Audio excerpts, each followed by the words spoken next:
It was a normal day at kindergarten for children gifted with heroic abilities. They played, had fun, and quarreled with each other as usual, but it all ended quickly when a monster attacked them, and all the children ran away in fear. Except for one 4-year-old boy. His name is No Yunha, and he is the hero of the story. He fearlessly defeated the monster in a one-on-one battle, protecting all the other children. How did he become so strong at such a young age? In fact, he is a regressor, and here's how he became one.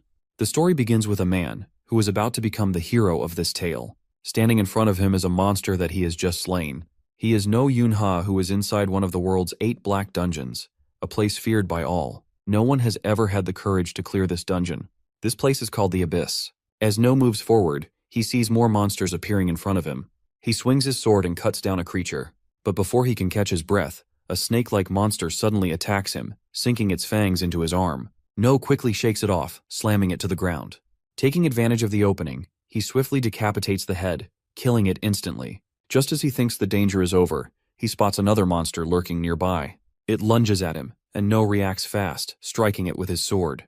But the monster bites down on his blade, snapping it in half. With a powerful swing of its tail, it sends No flying backward. Despite the attack, No doesn't give up. He quickly pulls out another sword and strikes the monster, slashing its throat and killing it. Breathing heavily, he looks around and realizes that all of his party members have been slaughtered. Seeing their lifeless bodies, he mutters to himself that everyone is dead. But then he notices a sword lying nearby. Picking it up, he declares that even if his team is gone, he will face the dungeon boss alone. No reaches a massive door, standing at the entrance of a boss room. As he pushes it open, all he sees inside is complete darkness. He looks around, trying to make sense of the emptiness, and realizes that the Master of Darkness must be here. Just as he thinks this, the dungeon boss opens its eyes. In an instant, a hole is blown through No's stomach, and the impact throws him so far that he crashes into the farthest wall of the boss room. Despite the intense pain, No starts laughing. He realizes that this dungeon will become his grave. He mutters to himself that the boss is too powerful. For humanity, defeating the Master of Darkness is impossible. He never thought he would die in a place like this, but strangely, it doesn't feel so bad. He has made it deeper into this dungeon than anyone ever has. No one else has dared to come this far. Just then, a voice shouts his name. A girl yells at him, telling him that he cannot die here. It is Yu Zhong. She rushes to him and begins healing his wounds. No looks at her in shock and asks how she is still alive. He tells her to leave immediately before it's too late. Yu Zhong doesn't listen. Instead, she shouts at him to shut up, saying she is going to save him no matter what. As she continues healing him, she thinks to herself that it is a miracle he is still alive after taking such a serious hit. But then she says that if she can perform a miracle, she will be able to save him. No can no longer speak, but in his mind he accepts his fate. But he has no regrets. He dedicated his entire life to hunting monsters, and now this is where it all ends. He feels no sorrow for himself, but he worries about his partner. He is about to leave her alone in this dangerous world. He never had any deep attachment to anyone, but the thought of that girl, who has just stepped into adulthood, being left behind in this cruel world, fills him with concern. Yu Zhong, in tears, screams that no matter what happens, she will save him. She knows she has many limitations. She can only turn back time for a short duration, but she is willing to pay any price to make sure he survives. Yu Zhong begins to perform her miracle.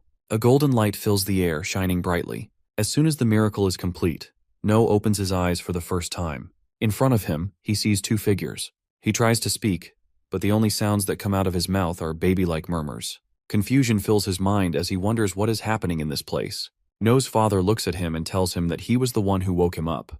But instead of looking at his father, No reaches out and grabs his mother's finger. His mother smiles and says that her child is finally holding her hand. No's father, feeling a little jealous, tells him to look at him too. But No isn't paying attention. His mind is filled with confusion. He starts thinking about what is happening and realizes the truth. He is not dead. This is not the afterlife. Somehow, he has traveled back in time to when he was just a 1-year-old baby. No struggles to believe what is happening. It should be impossible for someone to turn back time like this. Then, it all makes sense to him. Right before his death, Yu Zhong must have used her power. She created a miracle and turned back time for him. He realizes that this is not surprising at all. Yu Zhong was one of the strongest people, even among the 12 sovereigns.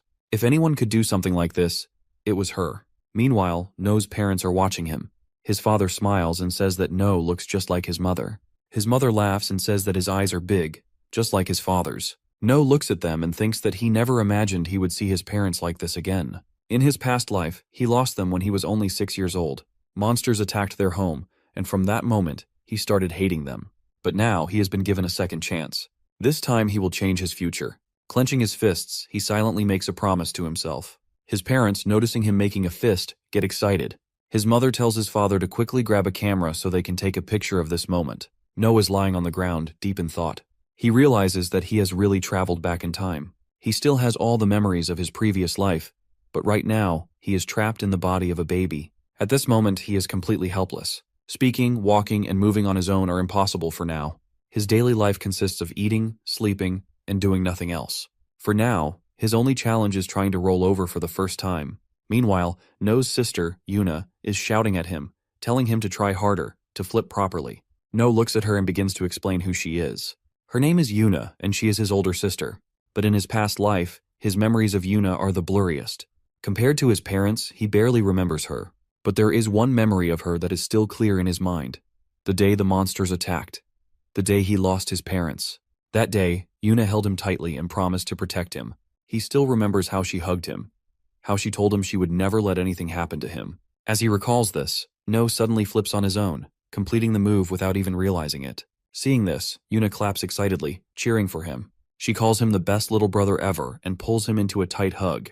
No is now 9 months old. He has started absorbing mana into his body. He explains that mana is everything.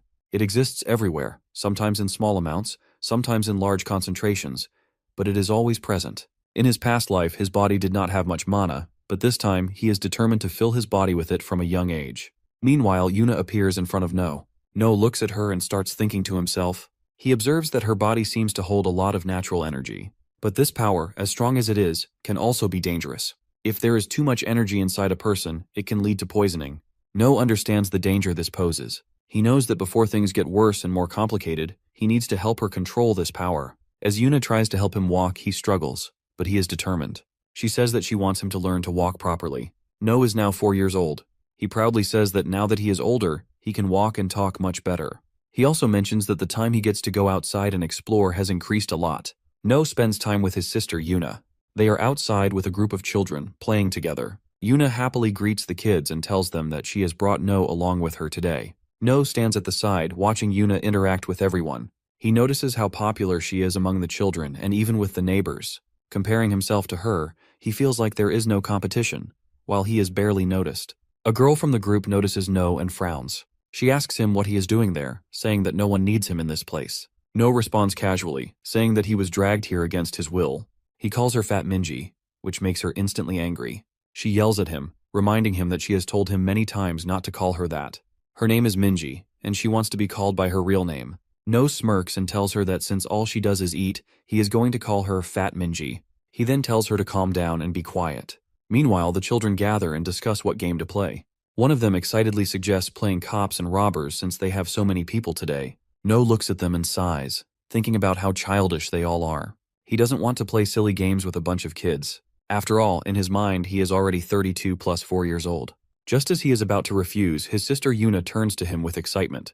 She happily tells him that this is his first time playing cops and robbers, so she will explain the rules properly. Looking at her bright smile, No thinks to himself that for her sake, he can at least do this much. Later, No and Yuna walk home together, their clothes covered in dirt from playing with the other kids. Yuna looks at their messy clothes and laughs, saying that even though they got dirty, they had a lot of fun, and that's what really matters. No agrees with her. As they continue walking, they notice a dark alley up ahead. From the shadows, a wild dog appears and starts moving toward them. Yuna quickly steps in front of No, telling him to stay behind her. She promises to protect him, but her voice trembles with fear. No sees a glimpse of something familiar. In his past life, he had a memory of Yuna holding on to him, saying the exact same words.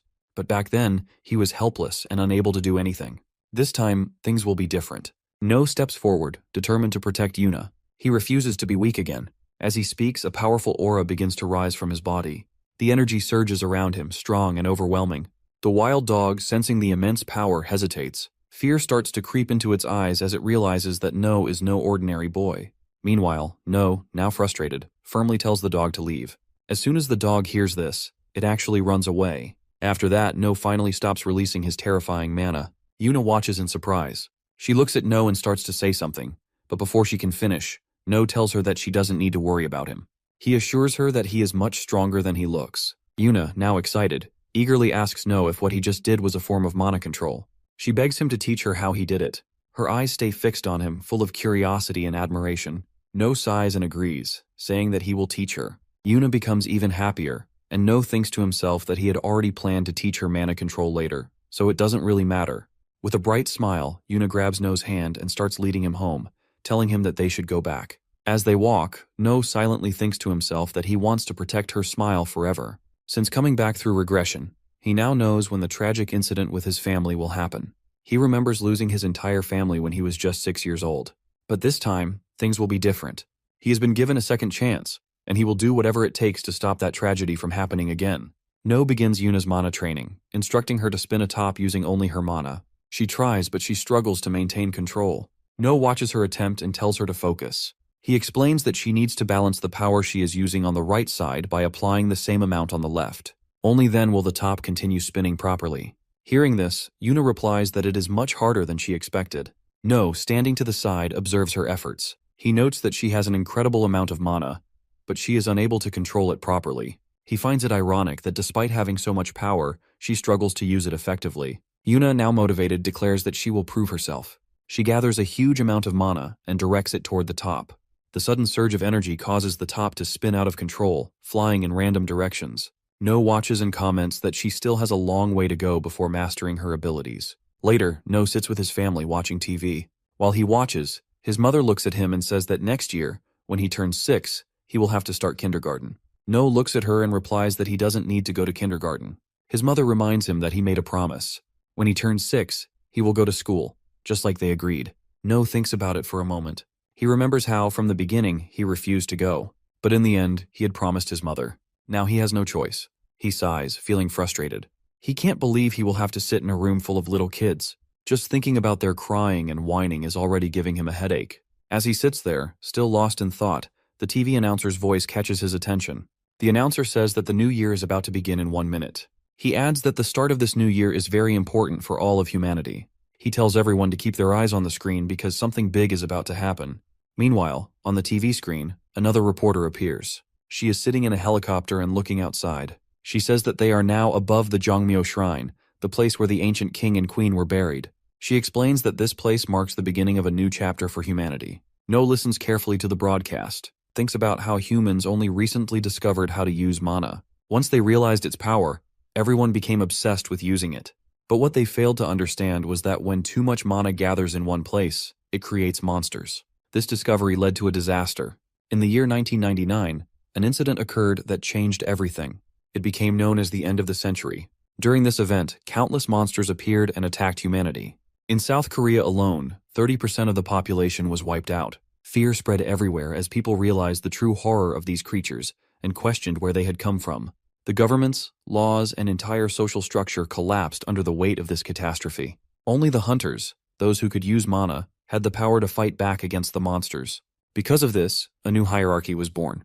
The wealthiest elites took complete control over society, and beneath them were the hunters, the only ones strong enough to stand against the monsters. With this new system, humanity fought back, pushing the monsters away, but the damage had already been done.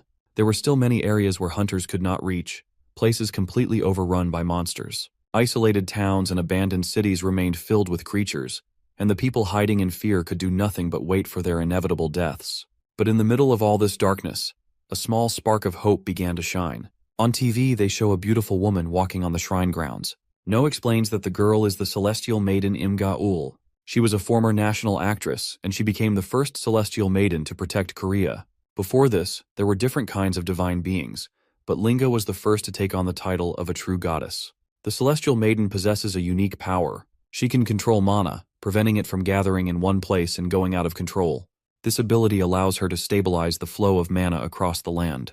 To protect her, 12 powerful individuals have been assigned as her guardians. These protectors are known as the 12 sovereigns. At this moment, the maiden appears on the live broadcast. She steps forward and prays to the heavens and the earth, asking for strength to protect her country. As she speaks, she activates her power. The energy spreads across Korea, balancing the mana and preventing it from concentrating in dangerous amounts. The reporter announces that the maiden has used her divine power. As the maiden's magic spreads throughout the land, the sky above turns a deep, glowing blue. Yuna decides that she wants to see what's happening outside with her own eyes. She steps out and the others follow her. Meanwhile, No and their parents stand together. pressing their hands together in prayer. Their neighbors also step out onto their balconies, joining in the prayer. Seeing this, Yuna says that she will pray too. She then asks No to pray with her, but No has different thoughts in his mind. He believes that there is no such thing as God.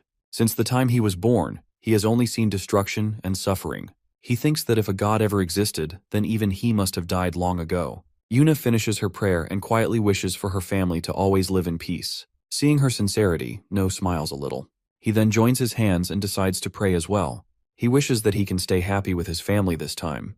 Time passes and No turns 6 years old. The terrible incident that took his family from him is now getting closer. No is now 6 years old and has come to attend his first class in kindergarten. His teacher, Tayo, greets him and asks him to introduce himself to the class. No stands in front of everyone and says his name. He tells them that he is 6 years old and that he is happy to meet them. Tayo looks at him and asks if that's all. He tells No that the other kids also want to be his friends, and he should say a little more. But No thinks to himself that he has no interest in becoming friends with these kids. Just then, a girl suddenly shouts at No. She looks at him and asks why he is in her class. No is surprised to see her. He hadn't expected Fat Minji to be in the same class as him. Hearing that name, Minji gets even angrier. She yells at No, reminding him that she has told him many times not to call her that. Tayo steps in and tells everyone to calm down. He says there is no need to fight. He then gives them all some free time until lunch break. Tayo tells No that he is free to do whatever he wants, and he can even try to make friends with the other kids if he wants. As soon as the teacher says this, the other children start gathering around No. One of the kids asks where he lives, while another girl asks if No wants to play house with them. Tayo watches all of this quietly and thinks to himself that he doesn't need to worry about No. It looks like everything is going just fine, and No is getting along with the other kids. But No isn't interested in playing with the other children. He manages to break free from the group and heads to the library area of the kindergarten. Once he is there, he thinks to himself that he finally escaped the kids and found some peace. No picks up a book and begins reading. As he sits there, a girl nearby notices him and watches him carefully. 3 boys enter the library area. The one in the middle is Choi, while the other 2 remain in the background. Choi looks at the girl sitting beside No and speaks to her. He asks if she is alone in this place again, and if she is reading another book. Without warning, Choi grabs the ribbon from Young's hair and holds it up. He says it looks useless. Young pleads with him to return it, but Choi starts teasing her and refuses to give it back. He begins running around, holding the ribbon high while Young starts to tear up. She begs him to return it, telling him that her father gave it to her. Choi ignores her and sticks out his tongue, enjoying her distress. But then No speaks up. He says that all of this looks extremely childish. Hearing this, Choi's expression changes. Anger fills his face and he turns to No, demanding to know what he just said. No steps forward, standing face to face with Choi. He calmly repeats that all of this is just childish. Choi, now furious, throws a punch at No, but No easily dodges it. He kicks Choi's leg, making him lose balance and fall to the ground. In the process, the ribbon slips from Choi's hand and lands in No's grasp.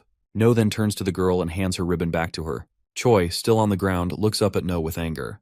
He yells that he won't let No get away with this, but No isn't even paying attention to him. He thinks to himself that he never expected to hear such words from a 6-year-old child. He simply glares back at Choi, and in that instant, Choi freezes, and without saying anything more, he quickly turns and runs away, shouting that he will deal with No next time. Young steps closer to No. She gently grabs his sleeve and softly thanks him for returning her ribbon. No looks at her, lost in thought. He recalls Minji and Choi, both of whom had slightly above average mana levels compared to regular people. However, aside from those 2, most of the children here seem to have no special abilities at all. Curious, No decides to check Young's mana level. The moment he focuses on her, he sees something surprising. From within the girl, an overwhelming flow of mana is radiating outward. His eyes widen slightly as he realizes how much mana she possesses. Young doesn't just have a lot of mana, her mana reserve is even greater than his sister's. And not only does she have such a vast amount of energy, but she also has perfect control over it. This kind of talent is not normal. Someone this gifted is almost certainly one of the 12 sovereigns.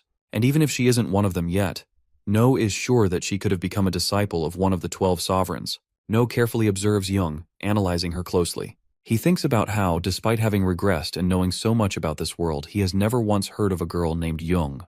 If she truly possesses this much potential, then in the future, she could become an incredibly famous player based on her mana level alone. No looks at Young and tells her that from now on, they should be friends. Young, a little surprised, nods and shakes his hand. No continues to think to himself that he doesn't fully understand what is going on, but one thing is clear, this girl has immense potential. And in a world like this, it is always best to stay close to people with talent. Meanwhile, At No's home, his mother stands in front of a mirror, adjusting the brooch she has pinned onto her clothes. She smiles warmly, looking at No as she tells him that the carnation he made for her is truly beautiful. No watches her, his thoughts lingering on the simple craft he made in kindergarten. He hadn't expected her to appreciate it this much, yet here she is, proudly wearing it.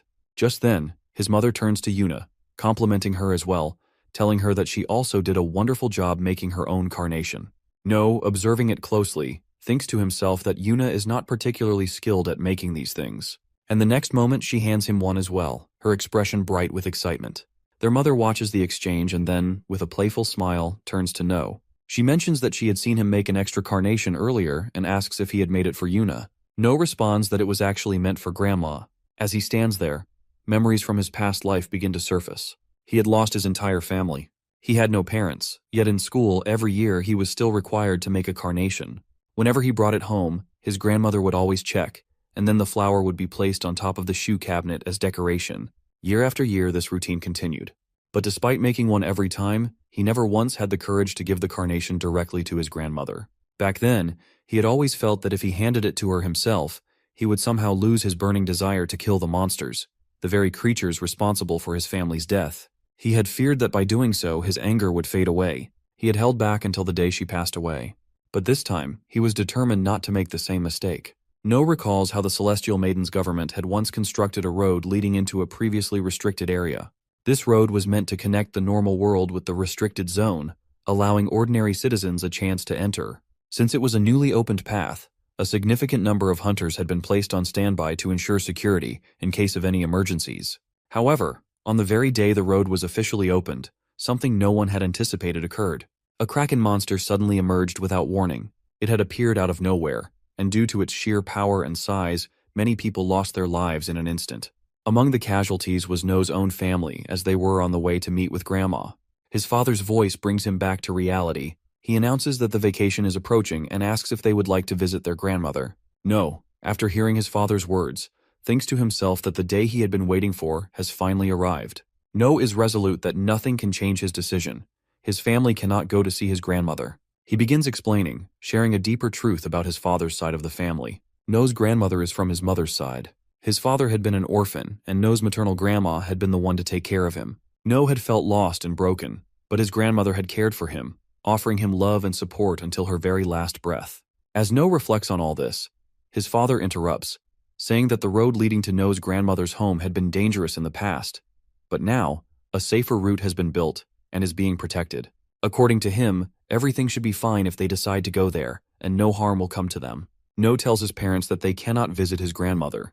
His mother, noticing his unusual tone, approaches him and asks why he's saying this. She questions whether he no longer wants to visit his grandmother, reminding him that he even made a carnation for her. No, realizing he needs to come up with an excuse, tells his mother that he does want to visit her, just not today. He thinks to himself that being a child, he needs to come up with a valid excuse, so his parents don't become suspicious. No then brings up Children's Day, which is coming up soon. He tells his parents that he's been wanting to go to the amusement park for a long time, especially to ride the roller coaster. Hearing this, Yuna, standing nearby, chimes in that she also wants to visit the amusement park. No's father, acknowledging the children's request, says that both Yuna and No have never been to an amusement park. No's mother explains that they usually don't travel far because of the threats nearby. No's father then agrees to take the family to the amusement park the next day. His mother assures him that she will pack a nice lunch. Yuna chimes in, asking for sandwiches and chicken nuggets. No is still feeling relieved yet conflicted. He can't stop the Kraken's appearance, but at least he can keep his parents away from the danger. If they stay away, maybe things can still be changed. Just then, No's mother receives a phone call, and upon answering, her face shows shock. She speaks hurriedly, assuring the caller that she'll take care of her mother. No's father, noticing her reaction, asks if something's wrong. She responds that her own mother has suddenly collapsed. Hearing this, No wonders how this could have happened. His grandmother had always been in good health. Everything had been fine until he left for the player academy. No's mother insists that while she doesn't believe her own mother's condition is too serious, she still feels the need to go see her. His father agrees to accompany her. He reassures her, saying he's just as worried about her mother's health and will go with her. However, No's mother is concerned about the children. No's father suggests they can't take the children to the theme park in such a situation. They'll have to head to her mother's place the next day, once the new road is open. No's mother, after a moment, approaches him directly and gently says that he must understand. His grandmother's health isn't in the best condition. She acknowledges that he has been looking forward to the amusement park, but she asks him to understand the gravity of the situation. No, lost in his thoughts, begins to reflect on the future. He wonders if his efforts to change things will lead to worse outcomes. His grandmother has already suffered because of his attempt to change the past. If he tries again to manipulate the future, it could make things even worse. He knows he can't stop the Kraken from meeting his family, and he feels helpless. In a moment of frustration, No pulls himself together. This time, he reminds himself, things are different. This time, the difference lies in him. He has started absorbing the power to change his fate from a very young age, and his capacity has grown beyond what it was before. He has experience now, something he didn't have before, and with that experience, he knows how to fight the monsters that are to come. No, having made up his mind, tells his mother that he understands and will go to see their grandmother. He also reassures himself that if he can't stop his family from encountering the Kraken, then he will face the creature himself. As he reflects, No begins to explain the threat levels of monsters, as classified by the Player Association. Monsters are ranked on a scale from 9 to 1, with the most dangerous falling into the first rank. Each rank represents an increase in danger and complexity. The Kraken is a third-rank monster, powerful, but still a couple tiers below the most dangerous beings. The Tier 1 monster is the one responsible for No's death in the past, a force of destruction that holds immense power. No's readiness for the fight against the Kraken grows stronger as he prepares himself mentally. He knows that while the Kraken is a third-rank monster, it was downgraded due to the increase in power among hunters. However, at present, the situation is very different. The hunters assigned to guard the road are of E to C rank, and they won't be able to stand against the Kraken. No can't simply expect to defeat the Kraken completely, so his goal becomes clear. He has to hold the Kraken off long enough to delay its path until one of the 12 sovereigns arrives, someone powerful enough to destroy the Kraken directly. No prepares 2 weapons for himself, a scissor and a box cutter. As he looks at them, he realizes that these are the only tools he can carry without arousing suspicion. He briefly considers taking a kitchen knife, but dismisses the idea. If it disappeared, his mother would surely start questioning him. These smaller weapons, though, could still cause some damage if coated with mana. Just then, Yuna enters, saying that it's time to go. No quickly responds, confirming that he's ready. Soon, No finds himself sitting in the car. His mother gently tells him to take it easy and rest. Yuna is asleep, but No is wide awake, lost in his thoughts. He wonders why the Kraken hasn't shown itself yet. He wonders if the future has changed, and maybe the Kraken won't appear here after all. He prays silently, hoping they can just get across the bridge without encountering it. Suddenly, chaos erupts as the bridge breaks apart, and rocks and debris start falling, crushing cars beneath them. It's in this moment, amidst the destruction, that No finally sees it. The massive creature emerges, its terrifying form looming before them. As the Kraken's massive tentacles lash out, it begins to slaughter anyone in its path. The people who were on the other side of the bridge are running for their lives, desperate to escape the creature's wrath. But then, the hunters, who had been on standby at the site, appear. These hunters rush in, intending to protect the civilians. However, their efforts are in vain. The Kraken, with a single swipe of its tentacle, smashes the player leader, killing him instantly. The sight of their leader falling sends the remaining hunters into a panic. They turn and flee in fear, abandoning their posts. The civilians, seeing this, are outraged. They shout at the fleeing hunters, calling them cowards for running when they were supposed to protect them. No's father looks at the devastation around them. He turns to his children, urging them to leave the area as quickly as possible. He tells them that if they remain calm and stick together, they can make it out safely. He reassures them to trust him and follow his lead. No begins to grasp his father's intentions. His mother, sensing the urgency, quickly speaks up. She tells the children that they need to listen to their father. They must leave the car in the area immediately if they want to survive. No's family quickly exits the car. However, Yuna struggles to stand, her legs trembling uncontrollably. She speaks up, wondering why her legs are shaking so badly, as she desperately wants to walk. Her father, noticing her fear, immediately steps forward and lifts her onto his shoulder. Seeing this, No's father turns to him and asks if he can walk without trouble. No reassures him that he's fine, ready to move forward. Meanwhile, one of the hunters running ahead of them calls out, urging them to follow quickly. No, along with his family, follows the player. As he moves, his mind races. He realizes the hunters must have seen the true nature of the monster they're facing, a rank 3 Kraken. The hunters are clearly aware that they stand no chance against such a creature. Their main goal is to get everyone out of this place safely, away from the impending danger. No quickly points out that the real problem isn't just the Kraken. As his family is following the player's directions to escape, they witness the player being hit by a spear that pierces through his body, sending him flying. No then notices new monsters arriving, rank 7 diver monsters climbing the bridge. He identifies them immediately. The divers waste no time and one of them attacks a player, biting them in half. More monsters follow, attacking everyone in sight, including the hunters. The civilians and hunters scatter in all directions, trying to survive the sudden onslaught. One player calls out for healing magic after a girl gets injured, but before anyone can act, a diver throws a spear which pierces the healer. More divers swarm the area, tearing into the hunters and civilians, leaving nothing but destruction in their wake. No's father, determined to get his family to safety, reassures his children, telling them to trust him and follow his lead. He emphasizes that they must not look back, no matter what. He picks up Yuna and with the rest of the family runs as fast as they can to the other side of the bridge. But as they rush forward, the Kraken uses its tentacles to grab several cars, hurling them into the air. The cars crash down, blocking their main escape route. No notices this and urgently warns his father, but they're forced to stop. Suddenly, a massive explosion erupts in front of them as the cars detonate, completely blocking the road. Two hunters nearby shout at each other, frustrated, realizing their backup hasn't arrived yet. One of them asks where their reinforcements are, while the other responds that it's too late for that. They now have to face the monsters on their own until backup can get there, if it ever does. No, overhearing the chaos around him, starts reflecting on the last time he experienced something like this. He recalls how it took the 12 sovereigns 30 minutes to arrive the last time. The hunters here aren't as powerful, but they're managing to handle the monsters for now. However, he knows if they can't contain the Kraken, if it's not dealt with soon, they'll be doomed. No pulls himself together. He tells himself that he's prepared for this, that he's ready for the possibility of everything going wrong.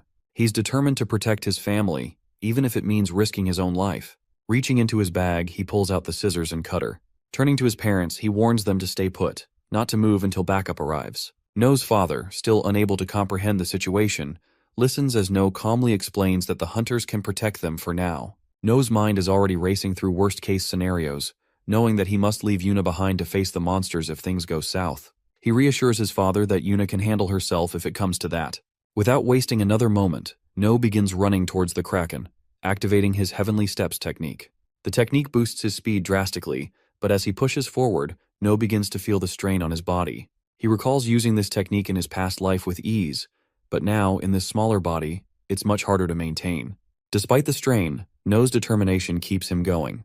He knows he's not built for this, but he's prepared to push his limits to reach the Kraken. No moves quickly toward the Kraken, despite warnings from the people around him telling him to stay away from the dangerous area. As he advances, several diver monsters appear in his path. No takes out his cutter now coated with magic, slashing at the first diver's throat, killing it instantly. Another diver lunges at him, but he kicks it back, then swiftly cuts its throat as well. A third diver charges him, but he slashes it down just as quickly.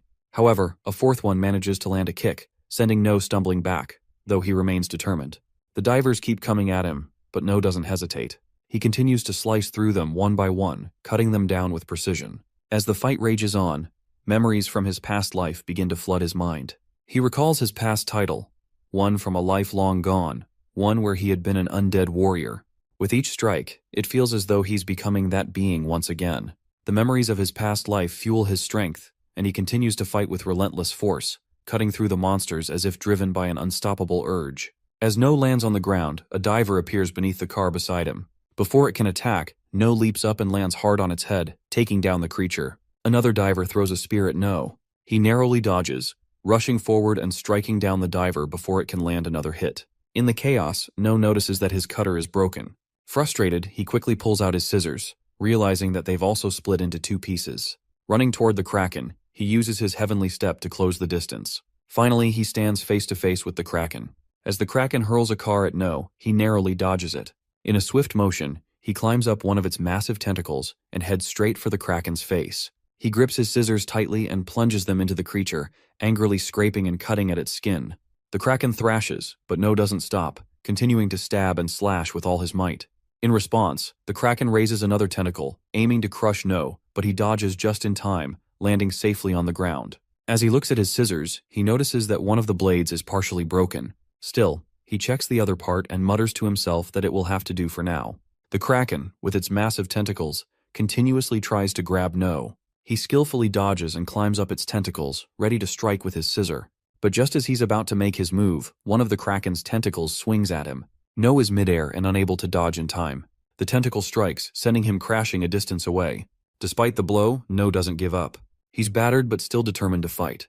He realizes his stamina is nearly depleted, but he's not backing down. As he stands on the bridge, the Kraken's tentacle slams beneath him, breaking the support pillars. The structure begins to crumble, and No feels the ground beneath him give way. He's falling, but somehow he manages to regain his balance. The Kraken lifts a massive truck and throws it directly at No. With all his strength, No swings his weapon, slicing the truck in half just before it crashes down on him. However, as the truck splits, No realizes his weapon is completely shattered. Exhausted and on the brink of collapse, No feels his body giving out. His vision begins to fade, and he knows he's about to lose consciousness. For a moment he thinks it's over. But in the haze of his fading senses, he forces himself to stay awake, knowing that if he loses control now, all his effort would be for nothing. He can't let it end like this. His eyes close, but only for a second.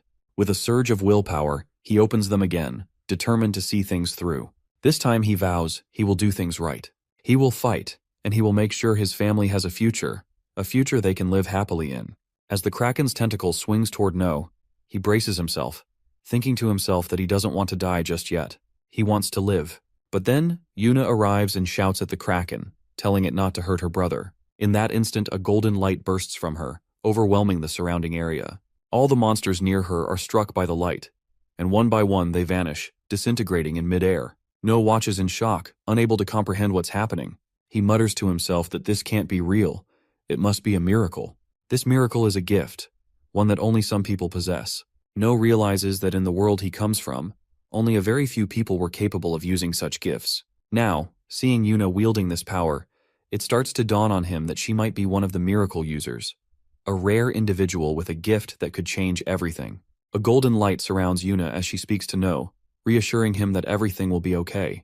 No, looking at his hands, notices that his injuries have completely healed. The golden light is not just healing him, but protecting them from the monster. However, he remembers something important. The miracle they're experiencing comes with a significant price, a price that is always steep. No then turns to Yuna, asking if she's okay, and if she feels any discomfort. Yuna, feeling extremely tired, tells him that she's just sleepy, before quickly falling unconscious. Watching her, No notices something alarming. The life force that had been sustaining Yuna is nearly gone. The only thing keeping her alive is her heart, still beating faintly. It becomes clear to No that the miracle she used to heal them has drained her own energy, her life force. No carefully lays Yuna down on the ground and tells her to rest, assuring her that he will handle everything from here. His mana is now fully replenished, and he prepares to face the Kraken alone. The Kraken fully reveals its massive head, its eyes locking onto No. Seeing this, No smirks and mutters that the monster must have finally realized he is a serious opponent. The Kraken lashes out at No with its numerous tentacles, striking him repeatedly. No fights back, cutting through the tentacles with what strength he has left. He realizes he hasn't gained any extraordinary power, he's simply relying on his will to survive. His body is recovering, but he's still nowhere near strong enough to defeat the Kraken. The only thing that keeps him going is the knowledge that his family is safe for now. His focus shifts. He doesn't need to defeat the Kraken.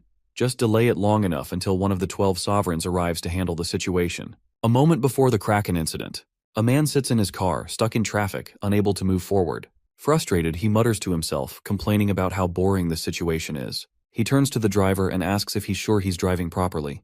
The driver responds, explaining that the traffic jam is due to the new bridge being open and everyone is heading toward it. The man, still irritated, comments that he should have quit his job with the 12 sovereigns.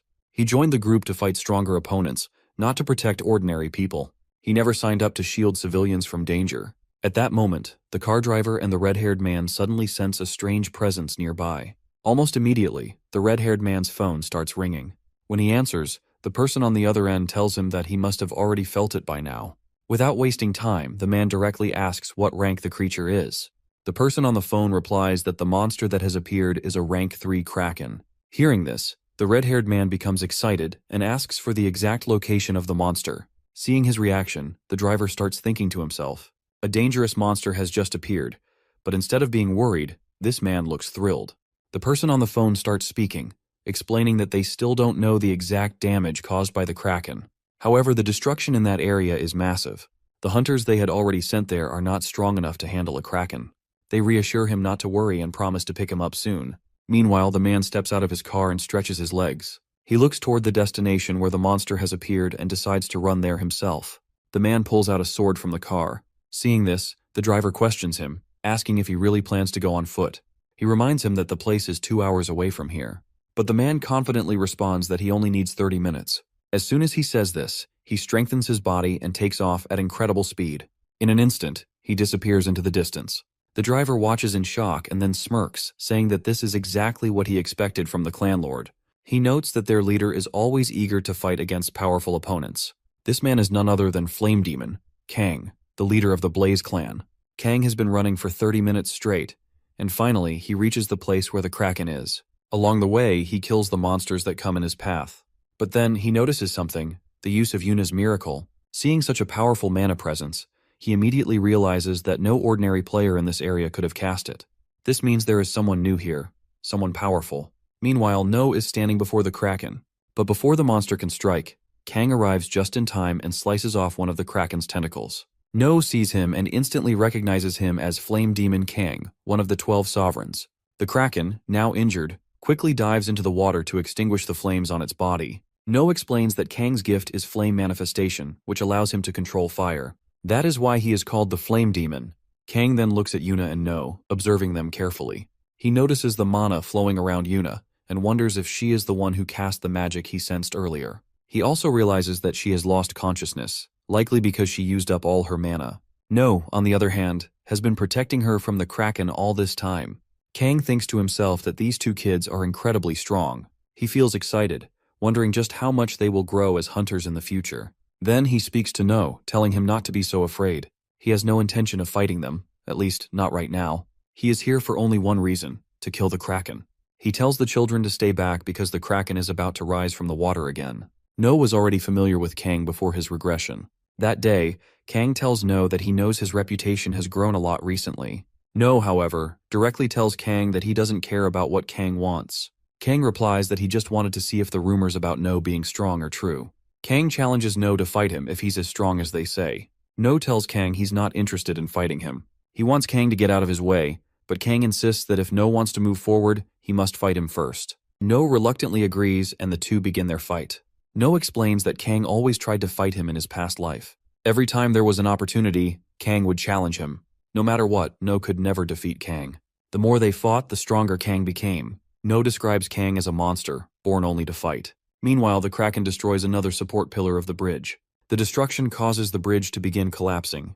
Kang, however, is thinking that he can't fight Kraken while trying to protect these kids. Suddenly, a girl appears above them on a helicopter. She activates her magic, creating temporary pillars below the bridge. Kang watches closely, impressed by her impeccable timing. The girl is one of the 12 sovereigns, Hiram, and she scolds him for calling her Holy Mother repeatedly.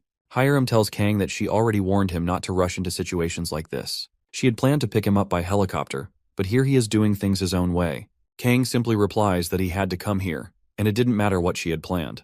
Hiram rolls her eyes and tells him to be quiet. She has no patience with his antics, but still, she prepares him for what's to come. A rescue team is on the way, but for now, Kang needs to focus on fighting and cracking the problem at hand. Hiram casts her buff magic on him, enhancing his abilities. Kang, however, says he doesn't need her buffs. Hiram insists that he should just accept the help.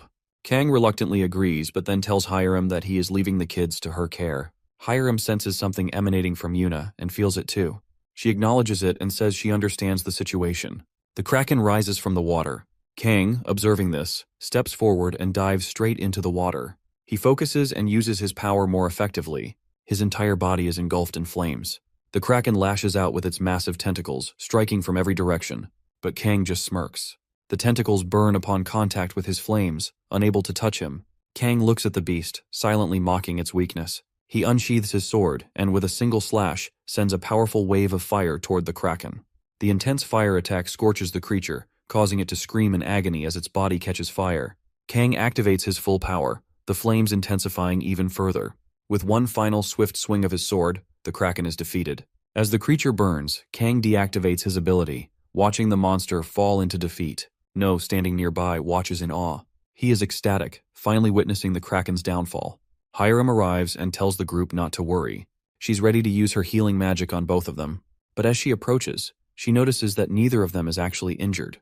There's no sign of any wounds. Hiram starts to think, realizing that the magic she witnessed before had already healed their injuries. She didn't expect to witness such a miracle.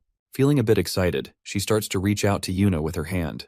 But before she can do anything, No steps in and tells her not to touch his sister. Hiram is shocked by No's response. She can sense the killing intent behind his words, and despite him being so young, the intensity of his aura catches her off guard.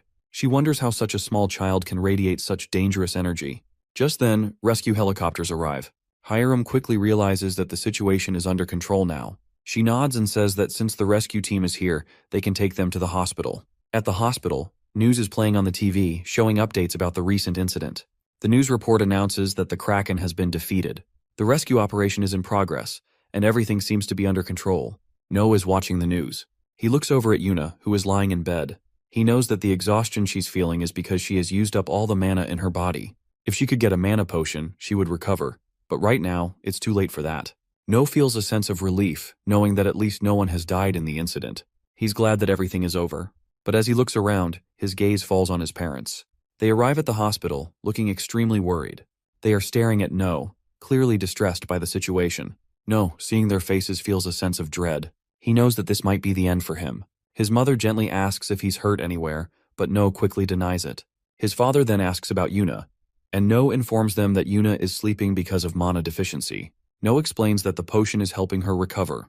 Hearing this, his father seems a bit relieved. But then, No's father shifts his focus and asks why No ran off like that, why he didn't listen. No feels a knot in his stomach, but he simply says sorry. As he lies there, he starts thinking about the situation. He's not sorry for the choices he made. His family has survived, and that's what matters the most. No looks at his parents, who are clearly upset and angry. Seeing their worried expressions, he begins to reflect on his situation. He realizes they aren't concerned about his actions or the outcome. They're simply asking why he put himself in such danger. The thought of losing someone close to him, someone like family, fills him with dread. But he understands that his parents' concern is genuine. They care deeply, and he hadn't given enough thought to their feelings before. With a heavy heart, No starts to cry and tells them that he was wrong. He admits his mistake and promises he won't do it again. Seeing him like this, his mother pulls him into a tight embrace, her arms comforting him. His father joins in, holding both of them close. They tell him not to make the same mistakes again. They remind him just how much they care and how worried they were for him. No listens quietly, feeling a sense of calm wash over him. The following day in the hospital, No's parents talk about the discharge process. They tell him that they are going to take care of all the formalities at the hospital and settle everything. No agrees to stay with Yuna. He thinks about how his parents' trust in him has completely shattered. As he sits there, lost in his thoughts, a chocolate bar catches his attention. He opens it and takes a bite. It feels like a small comfort, and he searches for more chocolate, hoping to distract himself. Just then, someone hands him another chocolate bar. No thanks him, but as he looks up, he sees the man who gave him the chocolate. It's none other than Kang. No is shocked to see him. Kang is unwrapping the chocolate and casually asks No if he doesn't like the chocolate cookies. He then hands it directly to No. As No takes it, he starts wondering if Kang is really dying, or if he's just completely crazy. He quickly decides that Kang has probably been crazy from the start. Kang then asks No how old he is. No answers, saying he's 6 years old and that his sister is 10. Kang, curious, asks for No's name. No tells him his name, and Kang reacts with a hint of surprise. Kang then asks if No would be interested in joining an academy. He offers to recommend him. No starts to think. He wonders if Kang wants him to join the academy to train him as a player, and when he gets older, perhaps fight against him. He starts to wonder if Kang is looking for a strong opponent after running out of challenges. Kang decides to leave the room. Before he exits, he tells No that he is still young and has plenty of time to think about everything. He assures No that he will remember his name. With that, Kang walks out of the room. Outside, Hiram is waiting. She approaches him and starts speaking. She asks if Kang is really just going to leave like this. She tells him that the event that happened on the bridge was a miracle. She adds that such a miracle has never occurred in Korea before. Kang, however, doesn't care about miracles. He firmly states that it doesn't matter if it was a miracle or not. What matters to him is whether the person is strong or not. Hiram, frustrated, shouts at him angrily, calling him an idiot. Kang replies that he's not an idiot and actually, he is more powerful than her. He reminds her that she has become one of the 12 sovereigns, so she should be careful about how she speaks. Kang warns her that if this event is reported, it will attract attention from all over the world. He tells Hiram that if that happens, Yuna's normal life will be ruined, and she will never live in peace again. Hiram knows that she doesn't want that to happen to her. Hiram is left speechless by Kang's words. Kang, seeing her reaction, tells her that if she understands, she should stay away from this matter. He then suggests they head to a nearby cafe to get something sweet to eat. Hiram, surprised by his request for something sweet, looks at him in disbelief. She can't help but ask if he's gone mad. The day after the Kraken incident, No and his family arrive at their grandmother's house. As they pull into the driveway, No's grandmother sees the kids sleeping in the car. She notices how exhausted the children are. Later that night, No wakes up and finds his sister lying on top of him, still asleep. He carefully moves her off and notices his mother and father in a similar position, with his mother resting on his father. Watching this, he wonders if his mother has always had this odd sleeping habit, and his sister also got it from her. After adjusting his sister, No wraps her in a blanket and quietly exits the room. He steps out and starts thinking about everything. He's sitting outside and reflects how much his mana has increased. He wonders if this strange new ability is some kind of gift he has gained. No begins to remember his past life. He recalls the gift he had was called Berserker. This gift allowed him to increase his physical abilities and magical power the more mana he consumed.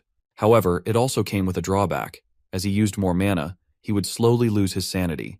The last time No consumed all of his mana, he did not lose his sanity. He realizes that if there had been no penalty attached to the gift, it would have been a truly powerful ability. But he also understands that the true nature of his gift remains a mystery. As he reflects on this, his grandmother appears in front of him. She asks what he has been doing awake at this hour. No tells her that he slept a lot in the car earlier. His grandmother, wrapping a shawl around him, reminds him that if he wants to grow into a better adult, he needs to sleep more. No thinks to himself that his grandmother has always been there for him, guiding him through his thoughts. He then asks her why she isn't sleeping. She replies that it's because he isn't sleeping. Just then, his mother enters the room with a cup of warm milk. No starts drinking it, grateful for the care. While No drinks, his mother talks to his grandmother, telling her how surprised she was the last time she received the call. His mother then explains that she was worried, but his mother is also relieved that she is doing better now. His grandma mentions her neighbor, who is always causing drama, but still reassures her that everything will be okay. No thinks about how his grandmother slipped on the stairs, but she still says that she didn't get seriously injured. She tells him that she's a little distracted, but assures him she's fine. She begins to explain that she felt like she saw No's grandfather, who was waving his hands, trying to stop her from coming upstairs. No ponders over this strange dream his grandmother describes, wondering if it might be some kind of warning. Meanwhile, his mother continues talking to Grandma. No, still deep in thought, sips his milk quietly. After a moment, No's mother asks him what he wants to do when he grows up.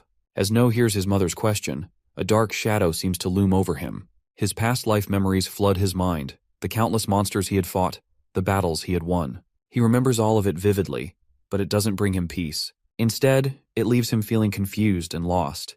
His mother notices his distant expression and asks him what's wrong. No quickly brushes it off, telling her it's nothing. He admits that he doesn't know what lies ahead. His grandmother, sensing his uncertainty, tries to comfort him. She tells him that he's still young and has plenty of time ahead. She encourages him to experience life fully, make friends, fight for what he believes in, study, and play. She reminds him that he has the chance to discover everything on his own. And even if he doesn't have all the answers now, that's okay. Life will guide him, and he should live it to the fullest until he finds his path. No's mother, hearing her own mother's words, agrees. She hugs No, assuring him that his time is in his hands. She believes in him completely. She tells him that his name, No Yun Ha, comes from the universe itself, and with that name, he has endless potential. Whatever he wants to do, he can do it. She will always support him no matter what. His grandmother, nodding in agreement, adds that she too will always stand by him. Yuna arrives and mentions that she wants some milk too. No remembers something and quickly hands over the carnation he had made in class to his grandmother. She smiles, thanking him, and tells him she'll proudly display it on top of the shoe shelf, showing it off to everyone. No feels a sense of warmth knowing he's created something meaningful for her. As he watches his grandmother, No reflects on the wonderful memories he's about to make in this life. He feels grateful for having such a supportive family. His grandmother's happiness fills him with contentment as he silently thanks her for all the love she's given him. A few days later, No's parents share some exciting news with him. They're going to have another child.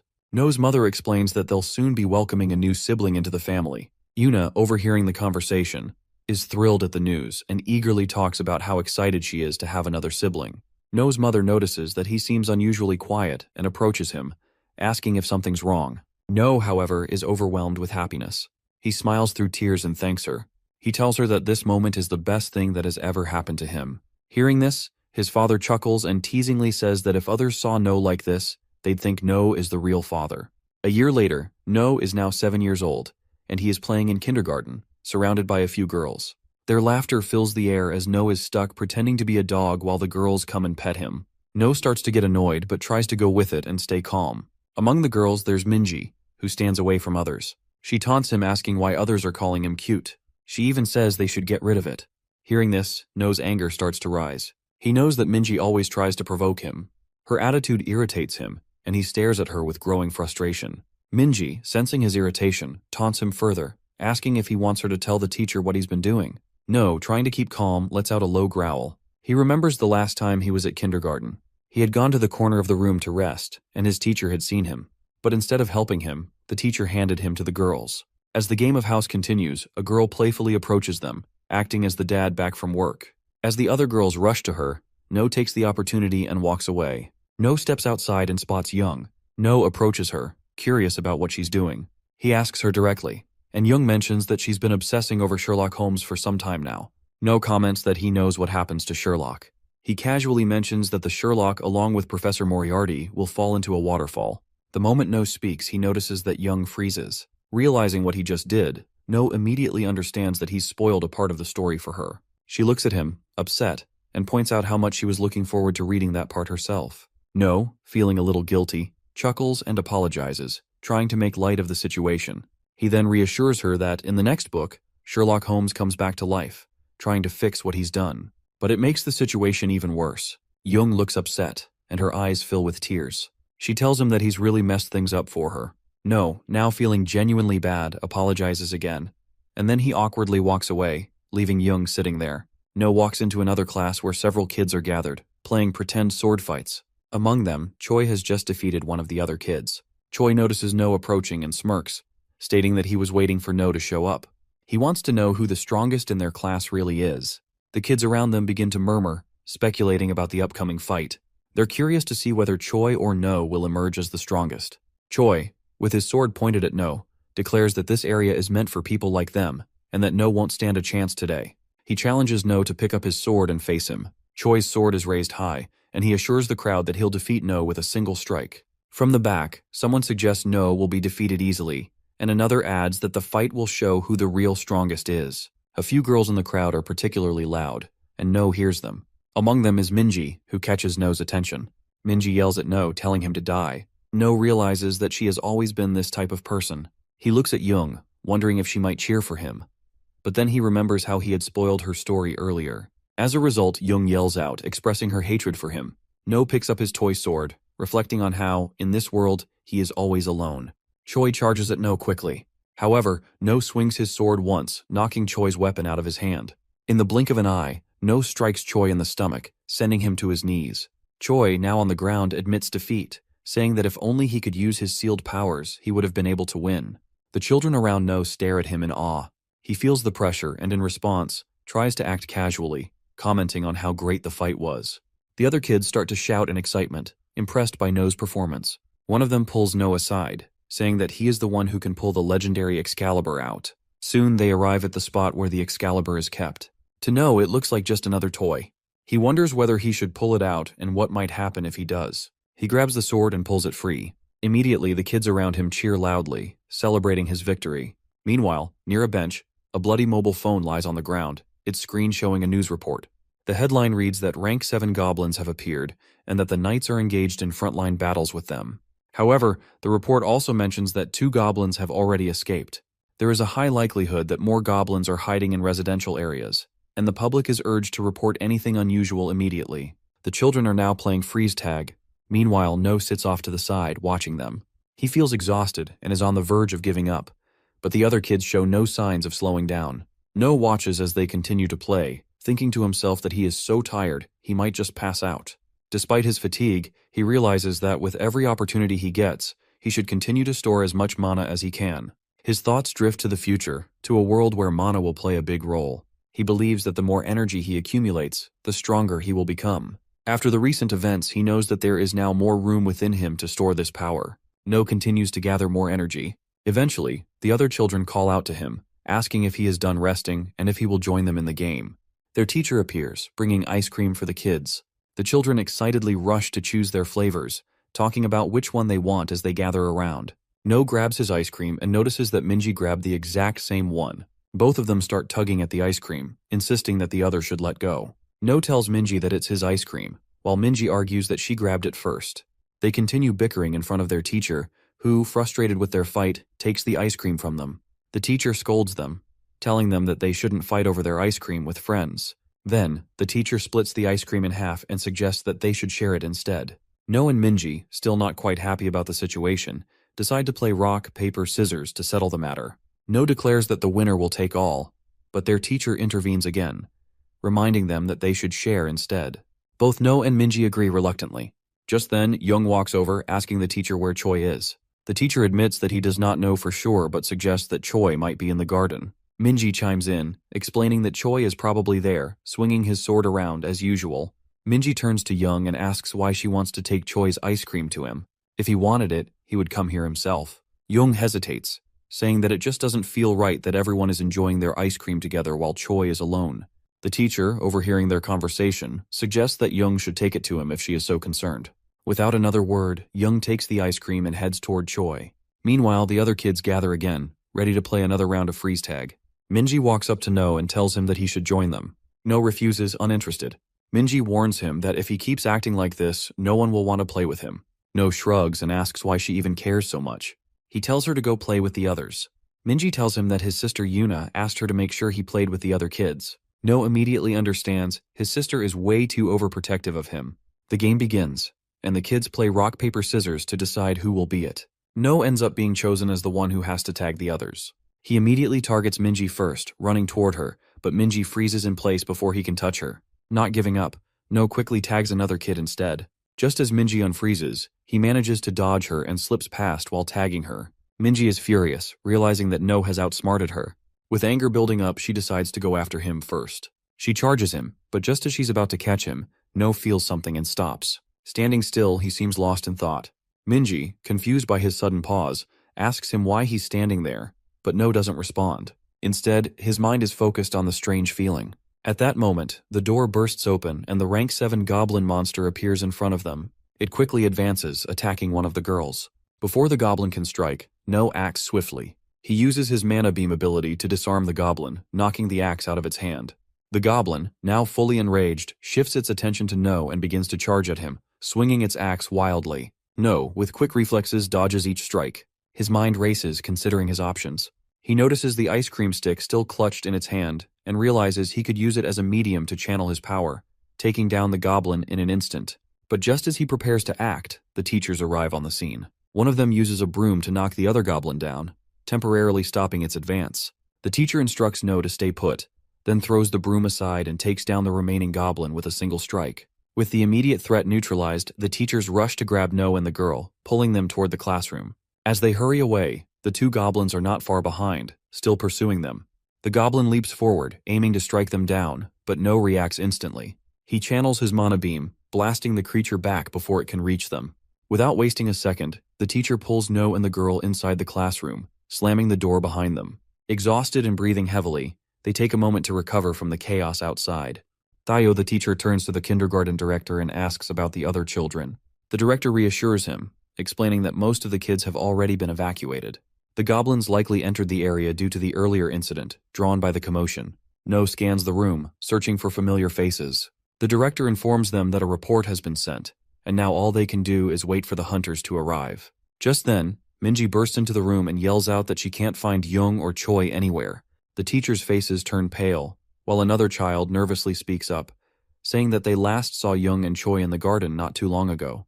Tayo makes a quick decision, declaring that they will go out to search for them, but the director immediately steps in, stopping him. The situation outside is too dangerous.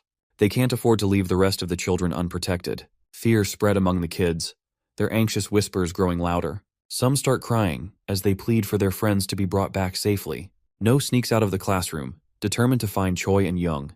Meanwhile, in the garden, a goblin approaches Choi, ready to strike. But Young, acting on instinct, uses her mana to push the goblin back, saving Choi just in time. The goblin stumbles but quickly recovers. Choi, realizing the danger, grabs Young and starts running. They move deeper into the garden, hoping to escape the creature's reach. As they reach a higher ground, Choi tells Young they need to climb and get to a safer vantage point. He helps her climb first, but as he turns around, he sees the goblin closing in on them. Young is already halfway up, urging Choi to hurry and join her, but he refuses. He knows he has to fight and protect her for a little longer. With his toy sword in hand, he prepares himself for the battle, though fear lingers in his heart.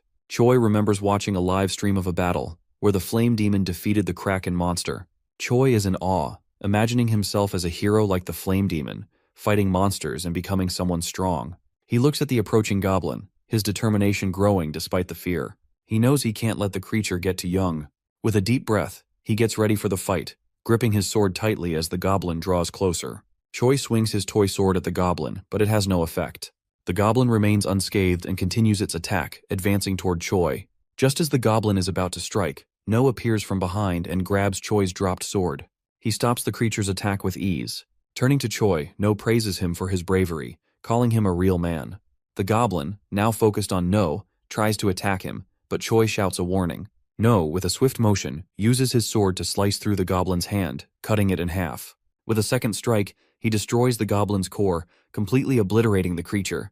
No reassures Choi, telling him there's nothing to worry about now. Just then, Choi, overwhelmed with emotion, rushes to No and hugs him tightly, calling him a real hero. Young, still shaken by the encounter, climbs up to No as well. She clings to him, tearfully admitting how terrified she had been. A while ago, when the children were arguing among themselves about what would happen to Young and Choi, No took this opportunity to slip away. Using his mana detection ability, he scans the surrounding area and soon spots Young and Choi. As he moves forward, he encounters another goblin in his path. No steps forward, ready to face the threat. As the goblin charges, he dodges its strike and leaps onto a nearby wall, moving behind the creature. With swift precision, he strikes with his own cutter, slashing at the goblin. The creature attempts to retaliate, but No is quick, jumping again and delivering a decisive blow, destroying it completely. The goblin falls to the ground as No moves quickly toward Young and Choi. Both of them, terrified and shaken by the monster's attack, cling to him, tears streaming down their faces. The sight of the creature had left them paralyzed with fear. The teachers arrive shortly after, their concern clear as they check on No, asking if he is all right. No nods, confirming that everything is fine. Later in the evening, the hunters finally arrive, and one of them approaches No with a serious expression, questioning whether he truly defeated the monster. No answers, explaining that the goblin had already been injured before he fought it. He simply dealt the final blow, ensuring it was gone for good. The player, though impressed, expresses disbelief, acknowledging that the goblin was a rank 8 monster, possibly even a 7. Such monsters weren't supposed to be easily defeated, especially by a 7-year-old child. No thinks to himself that to defeat a monster like this, he needs a weapon that can destroy its core from the inside, something enhanced by mana and capable of delivering a strong physical attack. The player asks about the second goblin they encountered, wondering what happened to it. No responds, saying that the second goblin was likely already taken significant damage. He explains that the injured goblin was easy to defeat, and it didn't seem like the two goblins had a strong bond or were particularly close allies. The player remains silent for a moment, trying to process this, but finally agrees with No's reasoning. The ministers responsible for the area where the incident took place are giving a speech in front of the press. They apologize for the chaos and promise to ensure such an event will never happen again at the kindergarten. They declare No as the hero of the day, and he is awarded a certificate in recognition of his actions. His classmates cheer for him, applauding his bravery. As No stands there receiving the certificate, he can't help but think about his mother. He imagines her scolding him for causing trouble just like he did with the Kraken incident, expecting her to yell at him for getting involved in yet another dangerous situation, while No's father telling him he needs to write an apology letter first, and then they can talk. No, feeling overwhelmed, thinks to himself that he is probably going to be in trouble, but despite everything, he forces a smile as he holds the award. During their kindergarten fest, Young is on stage, performing a play about Snow White. The teachers narrate over the scene, explaining that a long time ago, there was a princess named Snow White, whose face was as pale as snow and whose beauty was unmatched. Her heart was kind, which earned her the love and affection of the 7 dwarfs living in the forest. No stands backstage, observing the crowd, with Choi by his side. Choi is calling out loudly in confusion. He doesn't remember his lines. No calmly responds, telling him that his only line is, "You shouldn't eat." Choi, still caught up in his thoughts, admits that he expects this from his captain, that he had hoped No will remember everything perfectly. No reflects on the recent goblin incident, noting how much he has changed since then. Back then, Choi called him a warrior, someone who could lead and fight. But now, despite everything, Choi still calls him captain, and No finds it a bit strange. On the stage, Minji appears as the witch, holding a red apple, and offers it to Young, telling her how delicious it looks. Young nods, agreeing that it does seem delicious. However, the other dwarfs immediately object. He insists that no stranger should ever give anything to eat. Another dwarf agrees, expressing concern that it might be poison. Choi enters the scene. He shouts, warning the princess not to eat the apple, causing an abrupt silence across the stage. The room is now filled with laughter as Choi's dramatic warning settles over the crowd. Minji, who plays the witch, grows frustrated. She tosses the apple as she tells her to just eat it. The apple hits Choi, who is completely caught off guard. He collapses on the floor, losing consciousness. The teachers step in, quickly adjusting the script. They change the story, claiming that it was the dwarf, not the princess, who ate the poisoned apple. The queen, refusing to give up, forces the princess to eat the remaining apple.